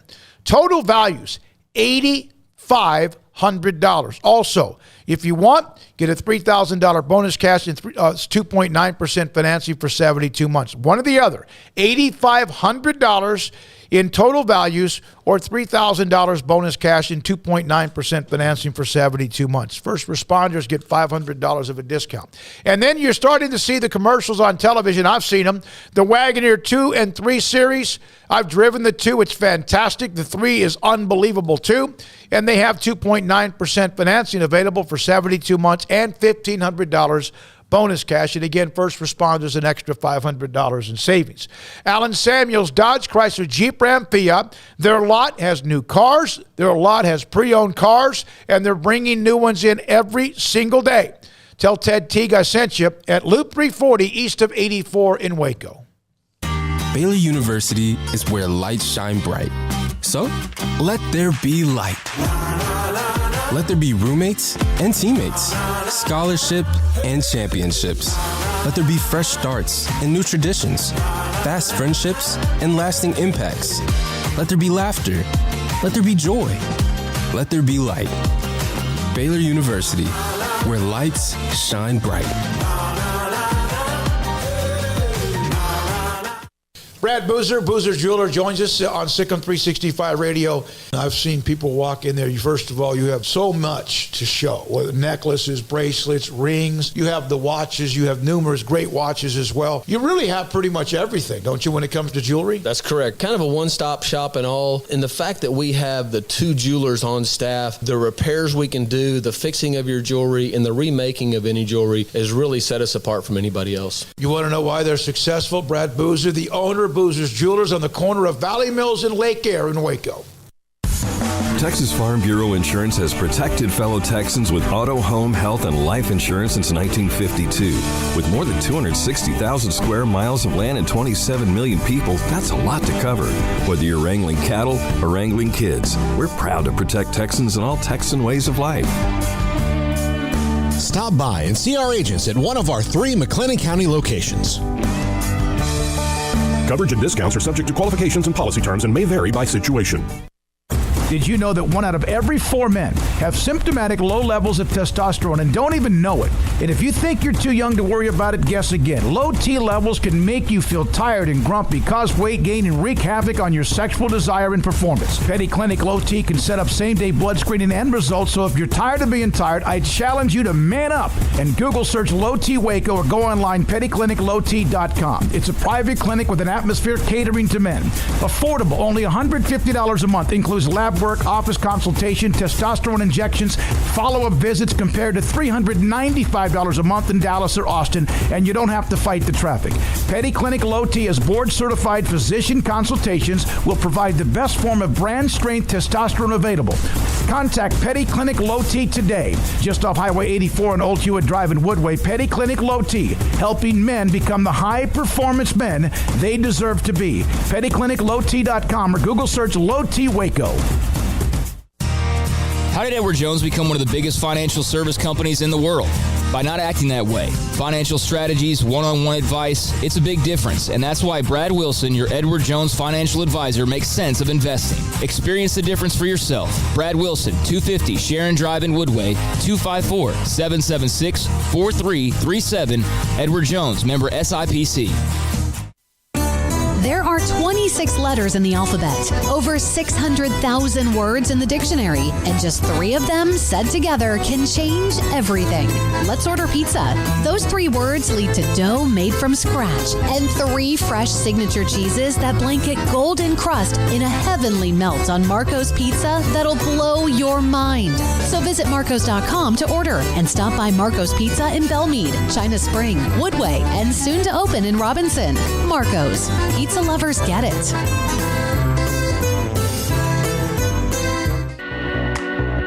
Welcome back to Sikkim 365 Radio. The 5 o'clock hour is sponsored by Edward Jones Investments with financial advisor Tom Albers, staying in touch with you and your money through these difficult and changing times. Edward Jones, making sense of investing.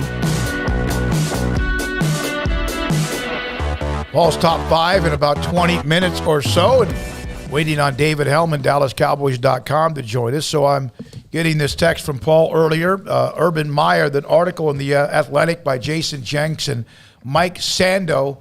And then I start to read it, and we have all, the 3 of us, worked in a toxic environment. More so than you could ever understand. At times we've alluded to that. And speaking of that, tomorrow is our 500th show of this show. That started on April the 6th of 2020. We're approaching 2 years. Tomorrow is show number 500. And I know it seems like a pretty good number. So we'll kind of discuss that a little bit tomorrow as well. But Urban Meyer, I'm going to share a couple of quotes, guys. So he's at the Jaguars facility, mad. Somebody busted a play in a preseason game.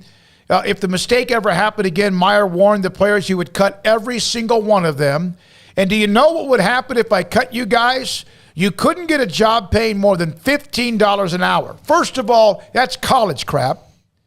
And you don't even see that in most colleges. Number 2, he just disrespected every player that they couldn't get a job that paid more than $15 an hour. And there's nothing wrong with the jobs that pay $15 an hour. That's minimum wage now, right? Well, in some places, not here. But it's... Come on now. So childish. It is ridiculous. And he didn't know who Aaron Donald was.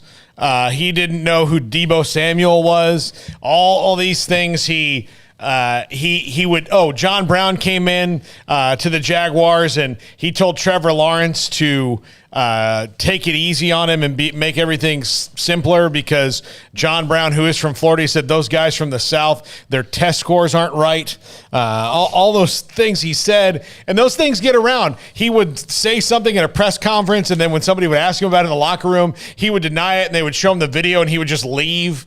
All these terrible things. And it is the article, and I tweeted it out if people want to read it, if they're Athletic subscribers. But you take out Urban Meyer's name and put in any kind of CEO, politician, Fortune 500, whatever, who's flamed out, or your own personal experience, like we could really say. And it's like reading your own life back. Craig, you worked with us for quite some time. Paul and I a little bit longer. What's it like? I know there are days that are more stressful, the traffic on 35. Maybe you're having a bad day. Can you try to describe the difference where we are, at least compared to toxicity, compared to where we were for a long time? I mean, I'd really rather not, honestly, because I don't really care to look back all that much. Okay, that's even better. That's a great response. I mean, why even? I don't care about it anymore. That was a lifetime ago, and so no, not really. I wouldn't like to. I would like to though talk about Urban Meyer and yeah, the parts of reading about him not knowing some of the most massive stars in all of American sports and in some cases the world. I mean, just how do you even justify that? How could you not know who Aaron frickin' Donald is? How do you not know who Deebo Samuel? You don't know who he is. You weren't even watching college football then. Like, what were you watching, Urban? Because you weren't watching the NFL. You clearly also weren't watching college football. I didn't even think about that. You were in that sport. Like, how did you? He was Deebo. Yeah, exactly. Like, how do you not know these guys? So that was puzzling to me. Was how do you not know guys that you? Yeah, I mean that's bizarre. The whole thing's bizarre. The Khan family. I think Tony Khan for starting All Elite Wrestling to some extent, but I can, that's me just selfishly like, hey, that's a cool thing that I kind of like sometimes. But, as a football person, they are absolutely atrocious. And I don't know what the hang up is with Trent Baalke and why he's such a power holder there in Jacksonville when the rest of the league seems to have pretty toxic opinions about just everything going on there. But the Urban Meyer thing, I mean, that was just nuclear disaster of a hire, and he's just making himself look worse and worse with every report that comes out or every time he opens his mouth. I know he probably hadn't talked in a while, but reports like this coming out just make it look even more ridiculous than it was to begin with. And I'm sure there will be some college that comes to try to hire Urban Meyer at some point in time, but man, like just the quote from Urban Meyer on Aaron Donald. He was in a staff meeting. Who's this 99 guy on the Rams? I'm hearing he might be a problem for us. Yeah, just a little bit. It's a problem for all of the NFL. The 31 other teams that have to play him whenever they do. Paul, your quote about the kid from Florida, the receiver, John Brown. Hey, Trevor, you've got to go slow it down for him. These boys from the South, their transcripts ain't right. I mean, that's bad. Do you know how many different ways that can be taken? All of them are bad. Yeah, a ton of different ways. All of them are bad. Can't be one. There's no good interpretation of that. Kicking Josh Lambo and saying, "Hey, dipshit, you got to make your kicks." I mean, look, kickers are fragile enough, man. What are you doing? You have the pottiest mouth I've ever heard. Yeah, but that's a direct quote. You have to quote. The players that won, Marvin Jones, a wide receiver, left the facility after Meyer confronted various coaches and players about the wide receivers. Jones then confronted Myers. He left the facility, came back, confronted Meyer at practice, was diplomatic when he spoke to reporters about the incident. I'll just say this. There was something that was brought to my attention I didn't like too well. Now, he could have thrown Meyer under the bus at that time, wouldn't have done any good. James Robinson, hell of a player. Now, he did have issues with turning the ball over, which is a running back that's deadly. Get him out. He's done. Put Carlos Hyde. He's not playing anymore is what he said to coaches. Two sources said on the sideline during a game. He didn't touch the ball for 26 plays. Late in the game was put back in for 3 carries during garbage time when the Jaguars trailed by 30. And Robinson, I'm not sure what the point was. Later on, Meyer then tried to put that on the coaches for keeping him out of the game and not the player. Okay, it's almost like he's a pathological liar. Yeah. And do you know how bad that makes you look as a head coach when you say, ask well, Bernie, I'm not involved in those decisions. You're not involved in who's in the control game? Freak. He's a control freak. You're the running back coach has more power on who goes in the game? No. That's ridiculous. Like all these things he said, and the one of the most interesting things in the article was the infamous incident that ultimately led to his downfall, the Columbus bar incident with a girl. The team had no idea he wasn't even on the plane. Yeah, well, that's been reported. Well, I didn't know they didn't know he was. I knew he wasn't, like, there wasn't on the plane, but I thought the team knew he wasn't, and they were just like, oh, how did they do it? But they didn't even know that. Yeah. They got back and like, oh, he's not here. And then he went into the whole thing again about how losing eats at his soul. Went through that whole depression thing where I'd have to stare at ceilings and all that. I'm not making fun of depression or making light of it as well. In fact, but it's coming from him. Book of Jay Glazer, it's coming from him, though. Yeah, I know. I mean, we all see through it at this point. There's no more shield for Urban Meyer. We all see through him, and if it took you this long to get to that point, then I don't know what you've been doing, because it's been apparent for a long time that dude is a great football coach, and somebody will probably try to pay him big bucks once a little bit of the bad PR wears off, and even then somebody might try to come jump and grab him sooner than it wearing off. But you know, as a coach, he is a Hall of Famer. As a person, he is the complete opposite. I don't know his whole life. He's done a lot of good things, charitable things, you know, kissed babies, shook hands, done all that, you know, made dreams come true in certain cases. But that does not negate all of the absolute negative that has surrounded this guy now for going on several years. And he just keeps one-upping it. I mean, you know, and I just think he's toxic, and you know, teams would be well advised to just stay away from that whole circus. And he was protected because ESPN hired him, and they love Hollywood. They love stars. And then Fox hired him after the Ohio State issue with his assistant coach, Smith. Was it Smith? No, maybe. Yeah, it was Zach Smith. By the way, here's another thing he did, and then we'll get to a couple other stories. In the first staff meeting at Jacksonville, he criticized the way NFL teams operated, like he, of course, invented football, noting specifically that coaches failed to take proper care of players' health. And then, according to sources in that opening meeting, with scouts in the room, along with assistant coaches and others. I hate scouts. Scouts are lazy. Scouts were in the room. Yeah, it's not a way to run an organization with you wondering, am I going to get fired today? You know, oh, if you don't do this right, I'll fire you. Okay, well, fire me because I don't know what's right. You know, and that most of the people I'm sure were to that point like, okay, then fire me. I mean, 31 other teams. I've got references. Hey, what was Sean Miller before now taking the job where he's going? Fired. Where? From Arizona. Why? The scandal.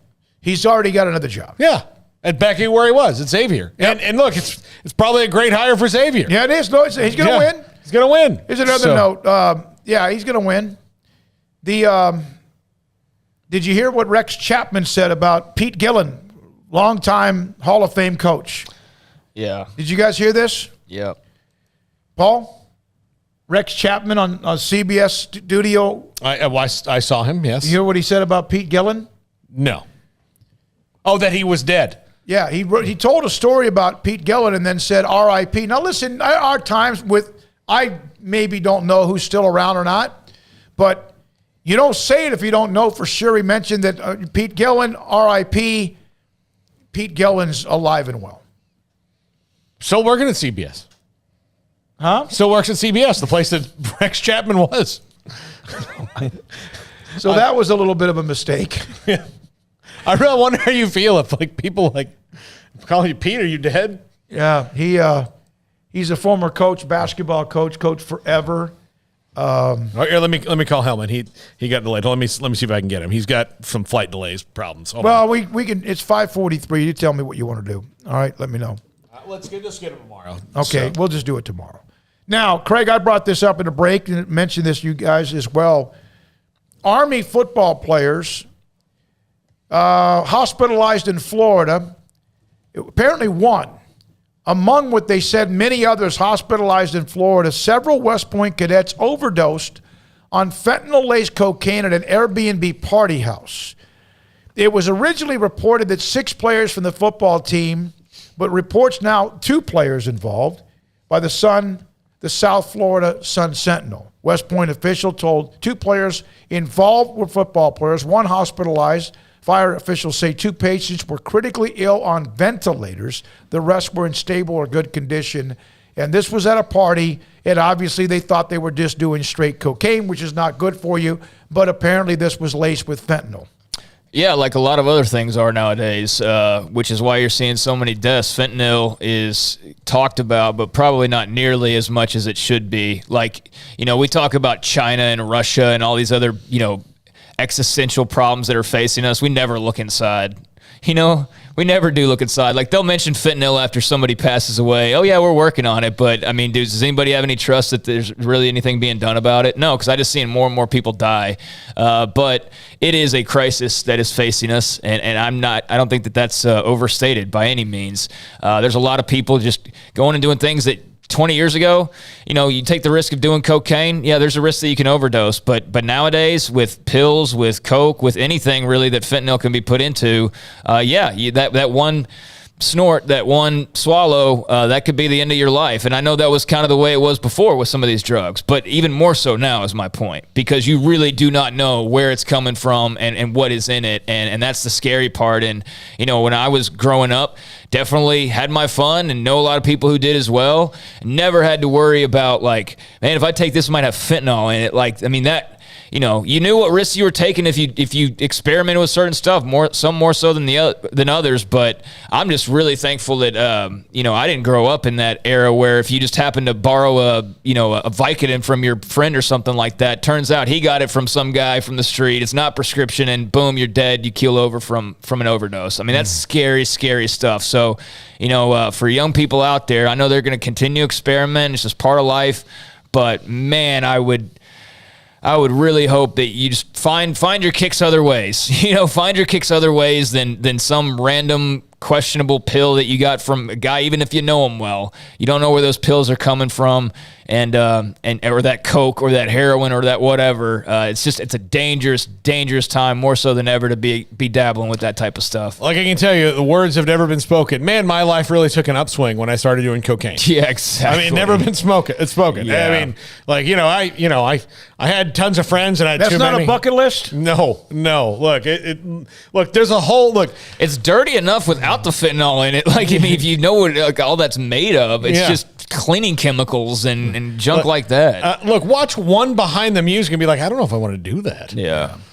But no, fentanyl is a scary deal, man. It really is. It's just pouring over our borders too, particularly from China and Mexico, but we don't care, right? We just let that keep flowing in here and killing more people. And I know they can't completely just put their foot down and stomp it out completely, but I really do think it's gotten really out of hand and is going to be, for a while into the future, some really bad news. All right, there's been a lot of discussion on the chat room about the final, or Sweet 16.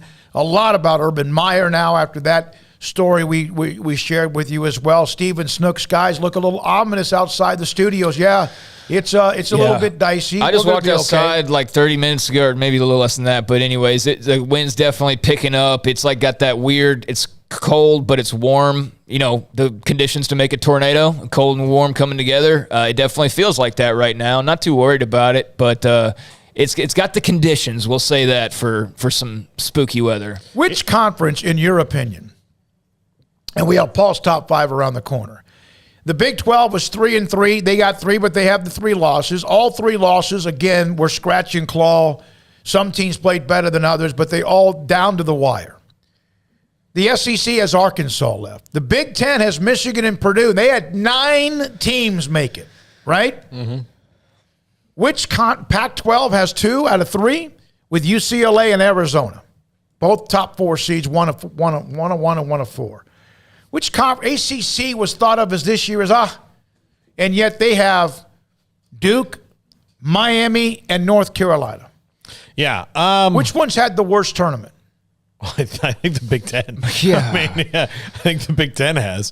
The SEC and the Big Ten, but the Big Ten though, before getting Purdue and Michigan through, Iowa flamed out early. They. Well, I think when you have that many teams and you only got two left, two rounds later, that's pretty much a bloodbath. That's a lot of red. Notre Dame gave obviously someone Texas Tech hell, but they couldn't make any plays down the stretch. Notre Dame beat Rutgers, so now that was a Big Ten. Two Big Ten teams playing each other to get to the tournament. Notre Dame's not a Big Ten team. No, that's right, independent. I'm sorry. They're ACC. They're ACC in basketball. They're only independent in football. That's right. They're ACC in every single other thing. Why the hell did I say that? Can we? The dreams of Big Ten fans coming true in your mind, I guess. Notre Dame's a part of the ACC in basketball, but they're an independent in football. I don't know what you guys are talking about. Right. That was our bad. Thanks for interrupting me during a stupid comment. But the Big Ten still not a good showing. Regardless if you want to include Notre Dame or not, it still wasn't good. It still wasn't good. So, yeah. But, no, everybody's taking their lumps. I don't think anybody's just got, the ability to just beat their chest necessarily. And who knows? You might be the Big Ten or the SEC, and let's say the SEC, we beat up on each other and blah, blah, blah. And you could have just only your one team remaining, but what if that team wins the national title? Yeah. Who cares when the other one's exited? They could all be out in the round of 64, but if that one team out of the 6, 7, 8, 9, however many you got in there, they end up winning the title, then also, hey, no one will remember. No. Because, look, no. We remember the Final Four each year. Who are the Final Four? And even then, that's a bit of a stretch as you get further and further back. And I couldn't even tell you who was in the Elite Eight last year. If I thought about it and sat and thought about it, I could probably come up with it. But off the top of my head, no, I couldn't do it. The Final Four last year, I remember. It was Baylor, Gonzaga, UCLA, and Houston. That was who it was. All right. And now, Baylor, to get to the Final Four, beat Arkansas. Okay. Yeah. What about the rest of them? And they beat Villanova, and they beat no, I'm talking about the Elite Eight. Oh, yeah, I don't know. Yeah, see, we don't remember. But who cares? We're not gonna worry about who lost in the first. That Kentucky loss. Now that might linger for a while because people will want it to linger for a while. It's infamous. But that's different versus just some of these other teams who are just losing games. I don't think we're going to be citing Baylor's North Carolina round of 32 loss unless the program just goes completely off kilter, which is not going to happen. The only way someone will is if Baylor had come back and won that game. Yeah. So it's just whatever. It just matters who's standing on top at the end because, what are you going to do at the end? If your team didn't win the national title, who cares what your conference went, really? It only really matters who's hoisting that trophy at the end. Illinois, of course, has had their problems. I looked at a note, and Brad Underwood's a hell of a coach, but they have gone years now without getting past, I think, the first weekend. From Ron Lowney, remember now, the only two Big Ten teams won a game last year. Two are the ones that are left, Purdue and Michigan. And he also had one of the note that he put out here. The average losses of the 7 Big Ten teams that are out, 11 points. Dang. Wow. Yeah. Well, I was saying that about the championship. That's all anybody remember. But I would say, if you are a conference that manages to get in 2 or 3 Final Four teams somehow, then that would be notable, and obviously that would be a big deal, and you'd brag about that. But outside of that, these first round, second round losses, I don't think that's big of a deal. One more thing, and then Paul's top 5. Again, thanks to Charlie Guerin. I don't know if in 40 years or so in this business, if I ever had somebody more hospitable and hosting us out of the blue like Railhead Smokehouse Barbecue did on Thursday and Saturday. He went out of his way, brought us some breakfast, some kolaches, and was willing to give us his parking passes to get close to the arena. He waited outside the arena. Armstrong, I don't know if you guys ever made contact with him or not, to bring Armstrong and Ashley back to the restaurant, which is only a mile away, but he was there just amazing. Thank you, Charlie. It was great to see him on Saturday, finally, after not seeing him on Thursday. And I told him this. There's a lot of places we go where people are mostly hospitable, but that we hit a wall with them at a point, and he was unbelievable. It was so easy and so simple. And Saturday was, I've never been more relaxed driving up and going somewhere to set up ever.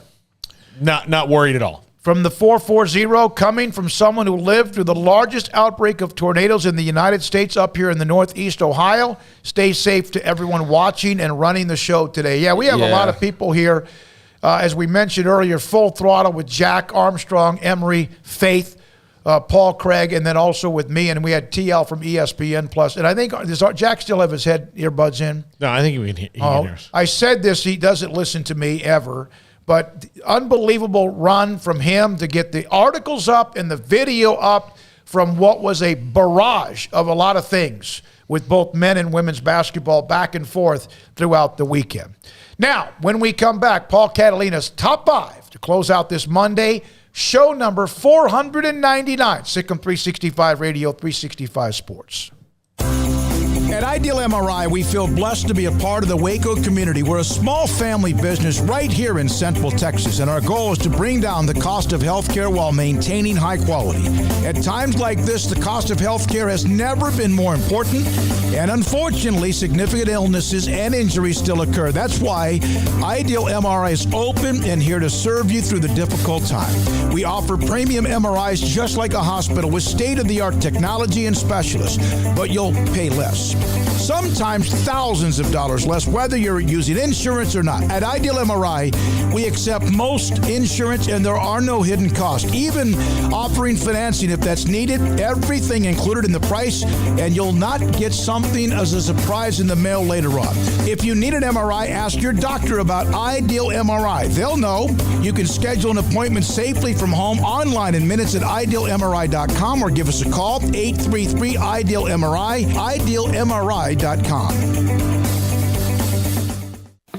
Born in Waco, Brotherwell Brewing exists to serve the Central Texas community with locally crafted beer of the highest quality. They want to bring Central Texas closer to the brewing experience so everyone can enjoy well-made beer as much as they do. For 2.5 years, they've been bringing high-quality beer to Central Texas at their location on Bridge Street in East Waco. Brotherwell Brewing believes in community and bringing people together to enjoy products made in their community. So for your game day, whether it's a tailgate or at home, stop by Brotherwell Brewing for high-quality craft beer made right here in Central Texas, 400 East Bridge Street, and check them out online at brotherwell.com.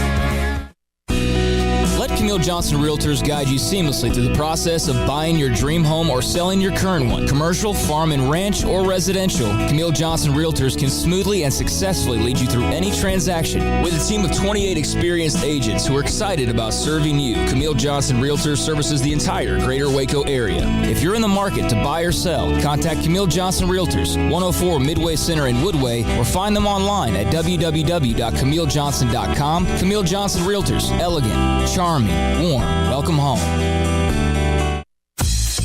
Baylor Scott & White Southwest Sports Medicine and Orthopedics, the team physicians for Baylor Athletics, diagnosing and treating all sports-related injuries, including concussions. These specialists also provide orthopedic services for athletes and non-athletes alike, whether it's knee or shoulder pain, hand or wrist injuries, orthopedic spine care, and even an arthritis and total joint clinic. Trust the doctors Baylor Athletics trusts. Baylor Scott & White Southwest Sports Medicine and Orthopedics wants to get you back in the game.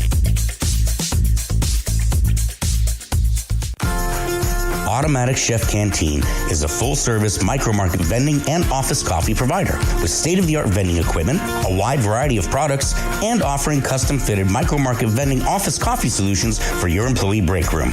You want a full break room solution and a workplace oasis? Well, Automatic Chef Canteen, locally owned and operated for over 50 years in Central Texas, also includes in-house mechanics on call 24/7 for fast, reliable service and maintenance. Automatic Chef Canteen, 6900 Imperial Drive in Waco, or online at automaticchefcanteen.com. From the first workout to the last practice, sports is an incredible and rewarding challenge. Hi, everyone. This is Dan Ingham with the First National Bank of Central Texas, and we're proud to support each athlete, every parent, and our educators. From families, small businesses, to the biggest industry, we're here to help. With remarkable products like mortgage lending, we've got banking ideas that fuel big dreams. The First National Bank of Central Texas. Familiar faces making local decisions. Member FDIC, Equal Housing Lender. Welcome back to Sikkim 365 Radio. That was my last ticket. This is Paul Catalina's Top 5 at 5:55, presented by Champion Salon and Barber. To book your appointment, go to championsalonandbarber.com. Thoughts and prayers to those at Jacksboro, Texas. Their gym was destroyed today by a tornado. Hopefully everyone's okay. Hopefully they can get that gym back up pretty quickly. And I'm sure they're going to be playing on the road for a little while, so it's not going to be great for the folks in Jacksboro. But top 5 questions for Baylor basketball as they now head, unfortunately for them, into the offseason, which they had hoped they were not going to do. Number 5, how do you replace Jerome Tang? And look, obviously this is probably, Alvin Brooks, John Jacobs, Bill Peter, everybody kind of takes this, kind of takes one step to the right, and you're kind of maybe promoted. Some guys, maybe somebody goes with them. Who knows what happens, with Jerome Tang, but, everybody maybe gets promoted. But, it's not just replacing him on the staff who does his job. He's a great recruiter. His presence. Everything that he does. So how do you replace that? You have Jared Nunez, who might get bumped up unless he's one that leaves, or Aditya Malhotra, who's been, of course, kind of like the operations guy. Maybe Jerome wants to take him with him because he wants somebody around him that understands the system.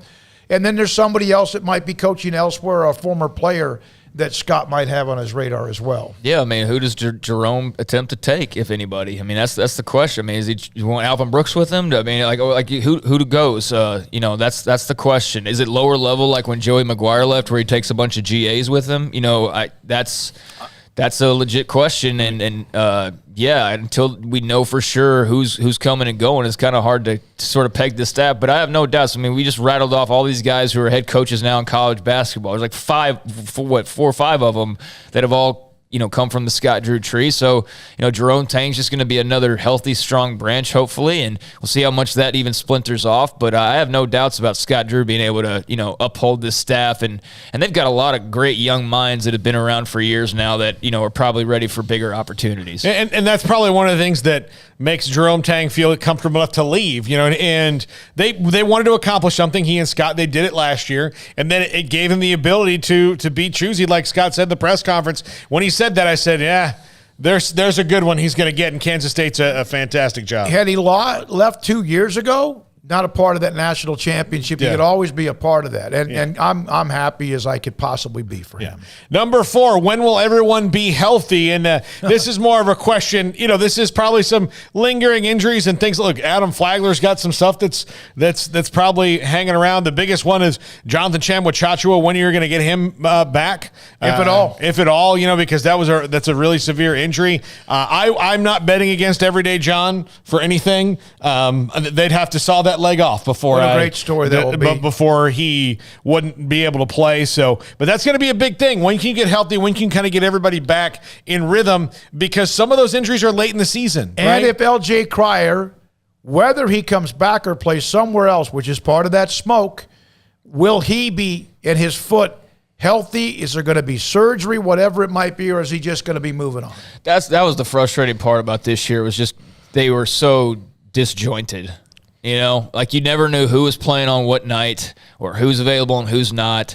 I don't think anybody expected necessarily LJ Cryer to miss every single moment of the tournament. You felt like, okay, he missed some time here. They're just getting him ready for the tournament, but we didn't see anything. So, yeah, there are some huge questions about just the roster and staff in general, but the health has got to be first and foremost on that, because that was really what was their killer. And I wish we could have seen what this team at full health could have done, but how many other teams should have won national titles if somebody wasn't hurt?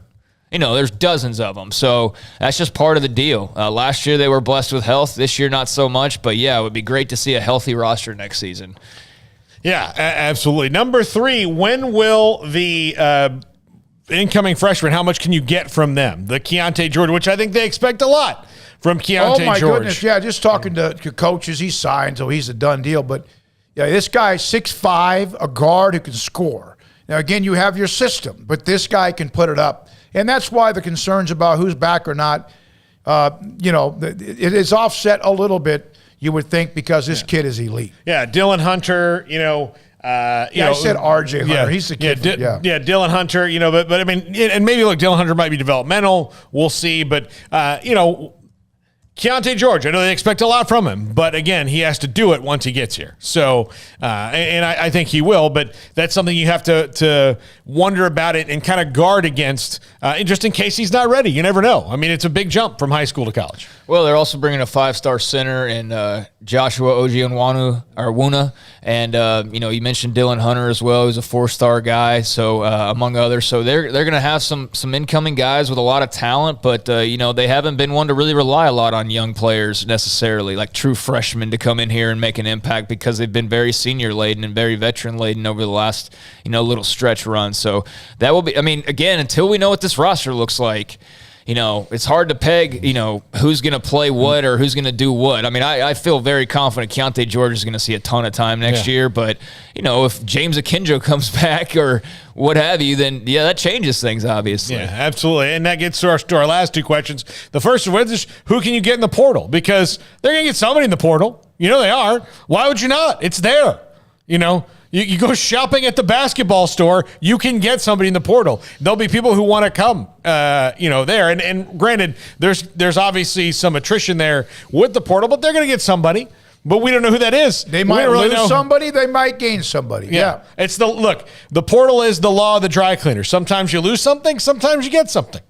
It's like putting socks in a dryer. James Akinjo, Davion Mitchell, and you can go back. Jared Butler. I mean, you can go back even. Maceo Teague. Exactly. Just keep going and going with the transfers that have had impact. So, they'll definitely dip into it. Just a matter of what position do they need to go dip into it for. Yeah. And one player who was going to just kind of sit there and watch and maybe on occasion became a godsend in some ways. He has flaws, but my God, Dale Bonner. No, but Dale Bonner, he brought to the table. He's the classic Scott Drew, A.J. Walton, King McClure, Jake Lindsey, tough-nosed little dude. Yeah. Another name I forgot. Jonathan Chama-Chachua was also a transfer. There you go for UNLV. They will definitely hit the transfer portal. Yeah. And number one, the biggest question, who's coming back? There are guys, L.J. Cryer, James Akinjo, Flo Thamba, Matthew Meyer, all of them. Flagler. There's nobody on the team who has to leave right now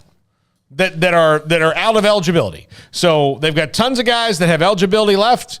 So who's going to use it? Who's not? Yeah, I mean, I think you feel good that Jordan Turner's going to be back and Flo Thamba will be back, and Flagler, I think Flagler will be back. Flagler should be back, you would think. But yeah, and then you know who's coming in. Your Love Days, your Langston Loves, those types of guys. But yeah, I mean, Jeremy Sohan has a decision to make, which is kind of crazy. It's been a very short amount of time since he's been on campus, really. But, he's somebody who's got a decision to make. James Akinjo has a decision to make. Kendall Brown, just 1 year, but he's got a decision to make. So, and then you can keep going on and on. L.J. Cryer. So, yeah, I mean, until we know what those decisions are, it's kind of hard to peg anything else, because do they need to go get a transfer guard, forward, center?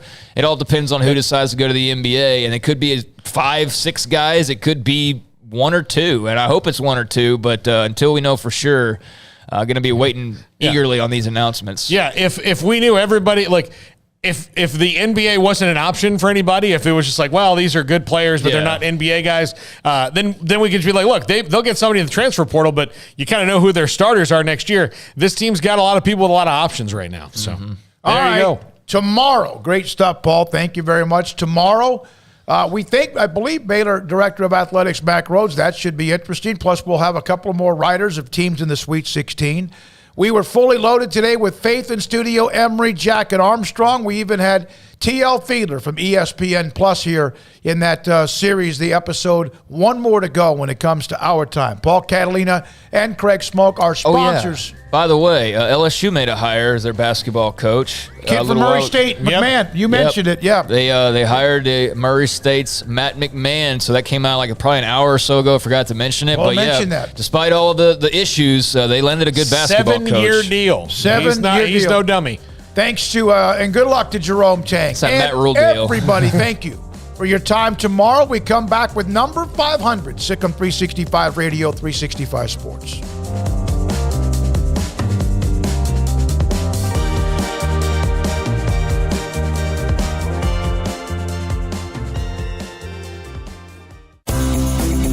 Ideal MRI is a small family business right here in Central Texas.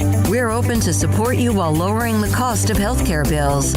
When you need an MRI, ask your doctor for an Ideal MRI. Visit us at idealmri.com or call us at 833-IDEAL-MRI. Stepping into the boots of a U.S. Army officer can add confidence and leadership skills to your son or daughter's career path. See all the things they can achieve in our boots at GoArmy.com. U.S. Army Waco Recruiting Company, 254-598-8131 or 254-776-1543. After my first car accident, I feared the biggest damage would be to my wallet. I expected a mountain of bills and a long, drawn-out process. But my Texas Farm Bureau insurance agent was there when I needed her and helped me get back on my feet and in my car in no time. Instead of a hassle, I got reassurance and a quick recovery. Stop by and see our agents at one of our 3 McLennan County locations. Coverage and discounts are subject to qualifications and policy terms and may vary by situation.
someone who knows a little bit about the game and who watches it close enough to ask some interesting questions. So I appreciate that. Yeah, I mean, I'd try. Yeah. Because if there's one thing I'm going to do, I don't want to start trying to cover a team and then, have people be like, this guy doesn't know what the heck he's talking about. No, I can tell that you do. I appreciate that. Armstrong, how are the levels? Coaches' levels? Do we need to get her mic check? I moved it back a little bit. Is that all right still? Okay. Awesome. So I'll give us a little intro, basically just kind of list off some of your accomplishments at DBU, and then I'll jump right into the questions if that's all right. Okay, sure. I'm good. Sorry, I know I give off some nervous energy with this stuff. I'm not one to be on this side of the camera. No, that's fine. I don't prefer to be behind a camera myself, so we'll make each other feel better then. Cool. Yeah. But seriously, just for me, it's just a soccer conversation, so I could talk about soccer at any time, really, as much as anybody wants to. So I'm happy to do it. Also, hopefully, we'll get people to know you a little bit better and hopefully get more people out to support the team this year. Yeah, that'd be wonderful. That's what we're hoping for. So, yeah, excited for the fall and being able to see what that environment feels like in a real season. How was the SFA scrimmage? It was good. We won 2-0. I think right now we went into that game not as focused on the outcome, but on trying to play this new way, and really felt the team was very committed to that, and we're really proud of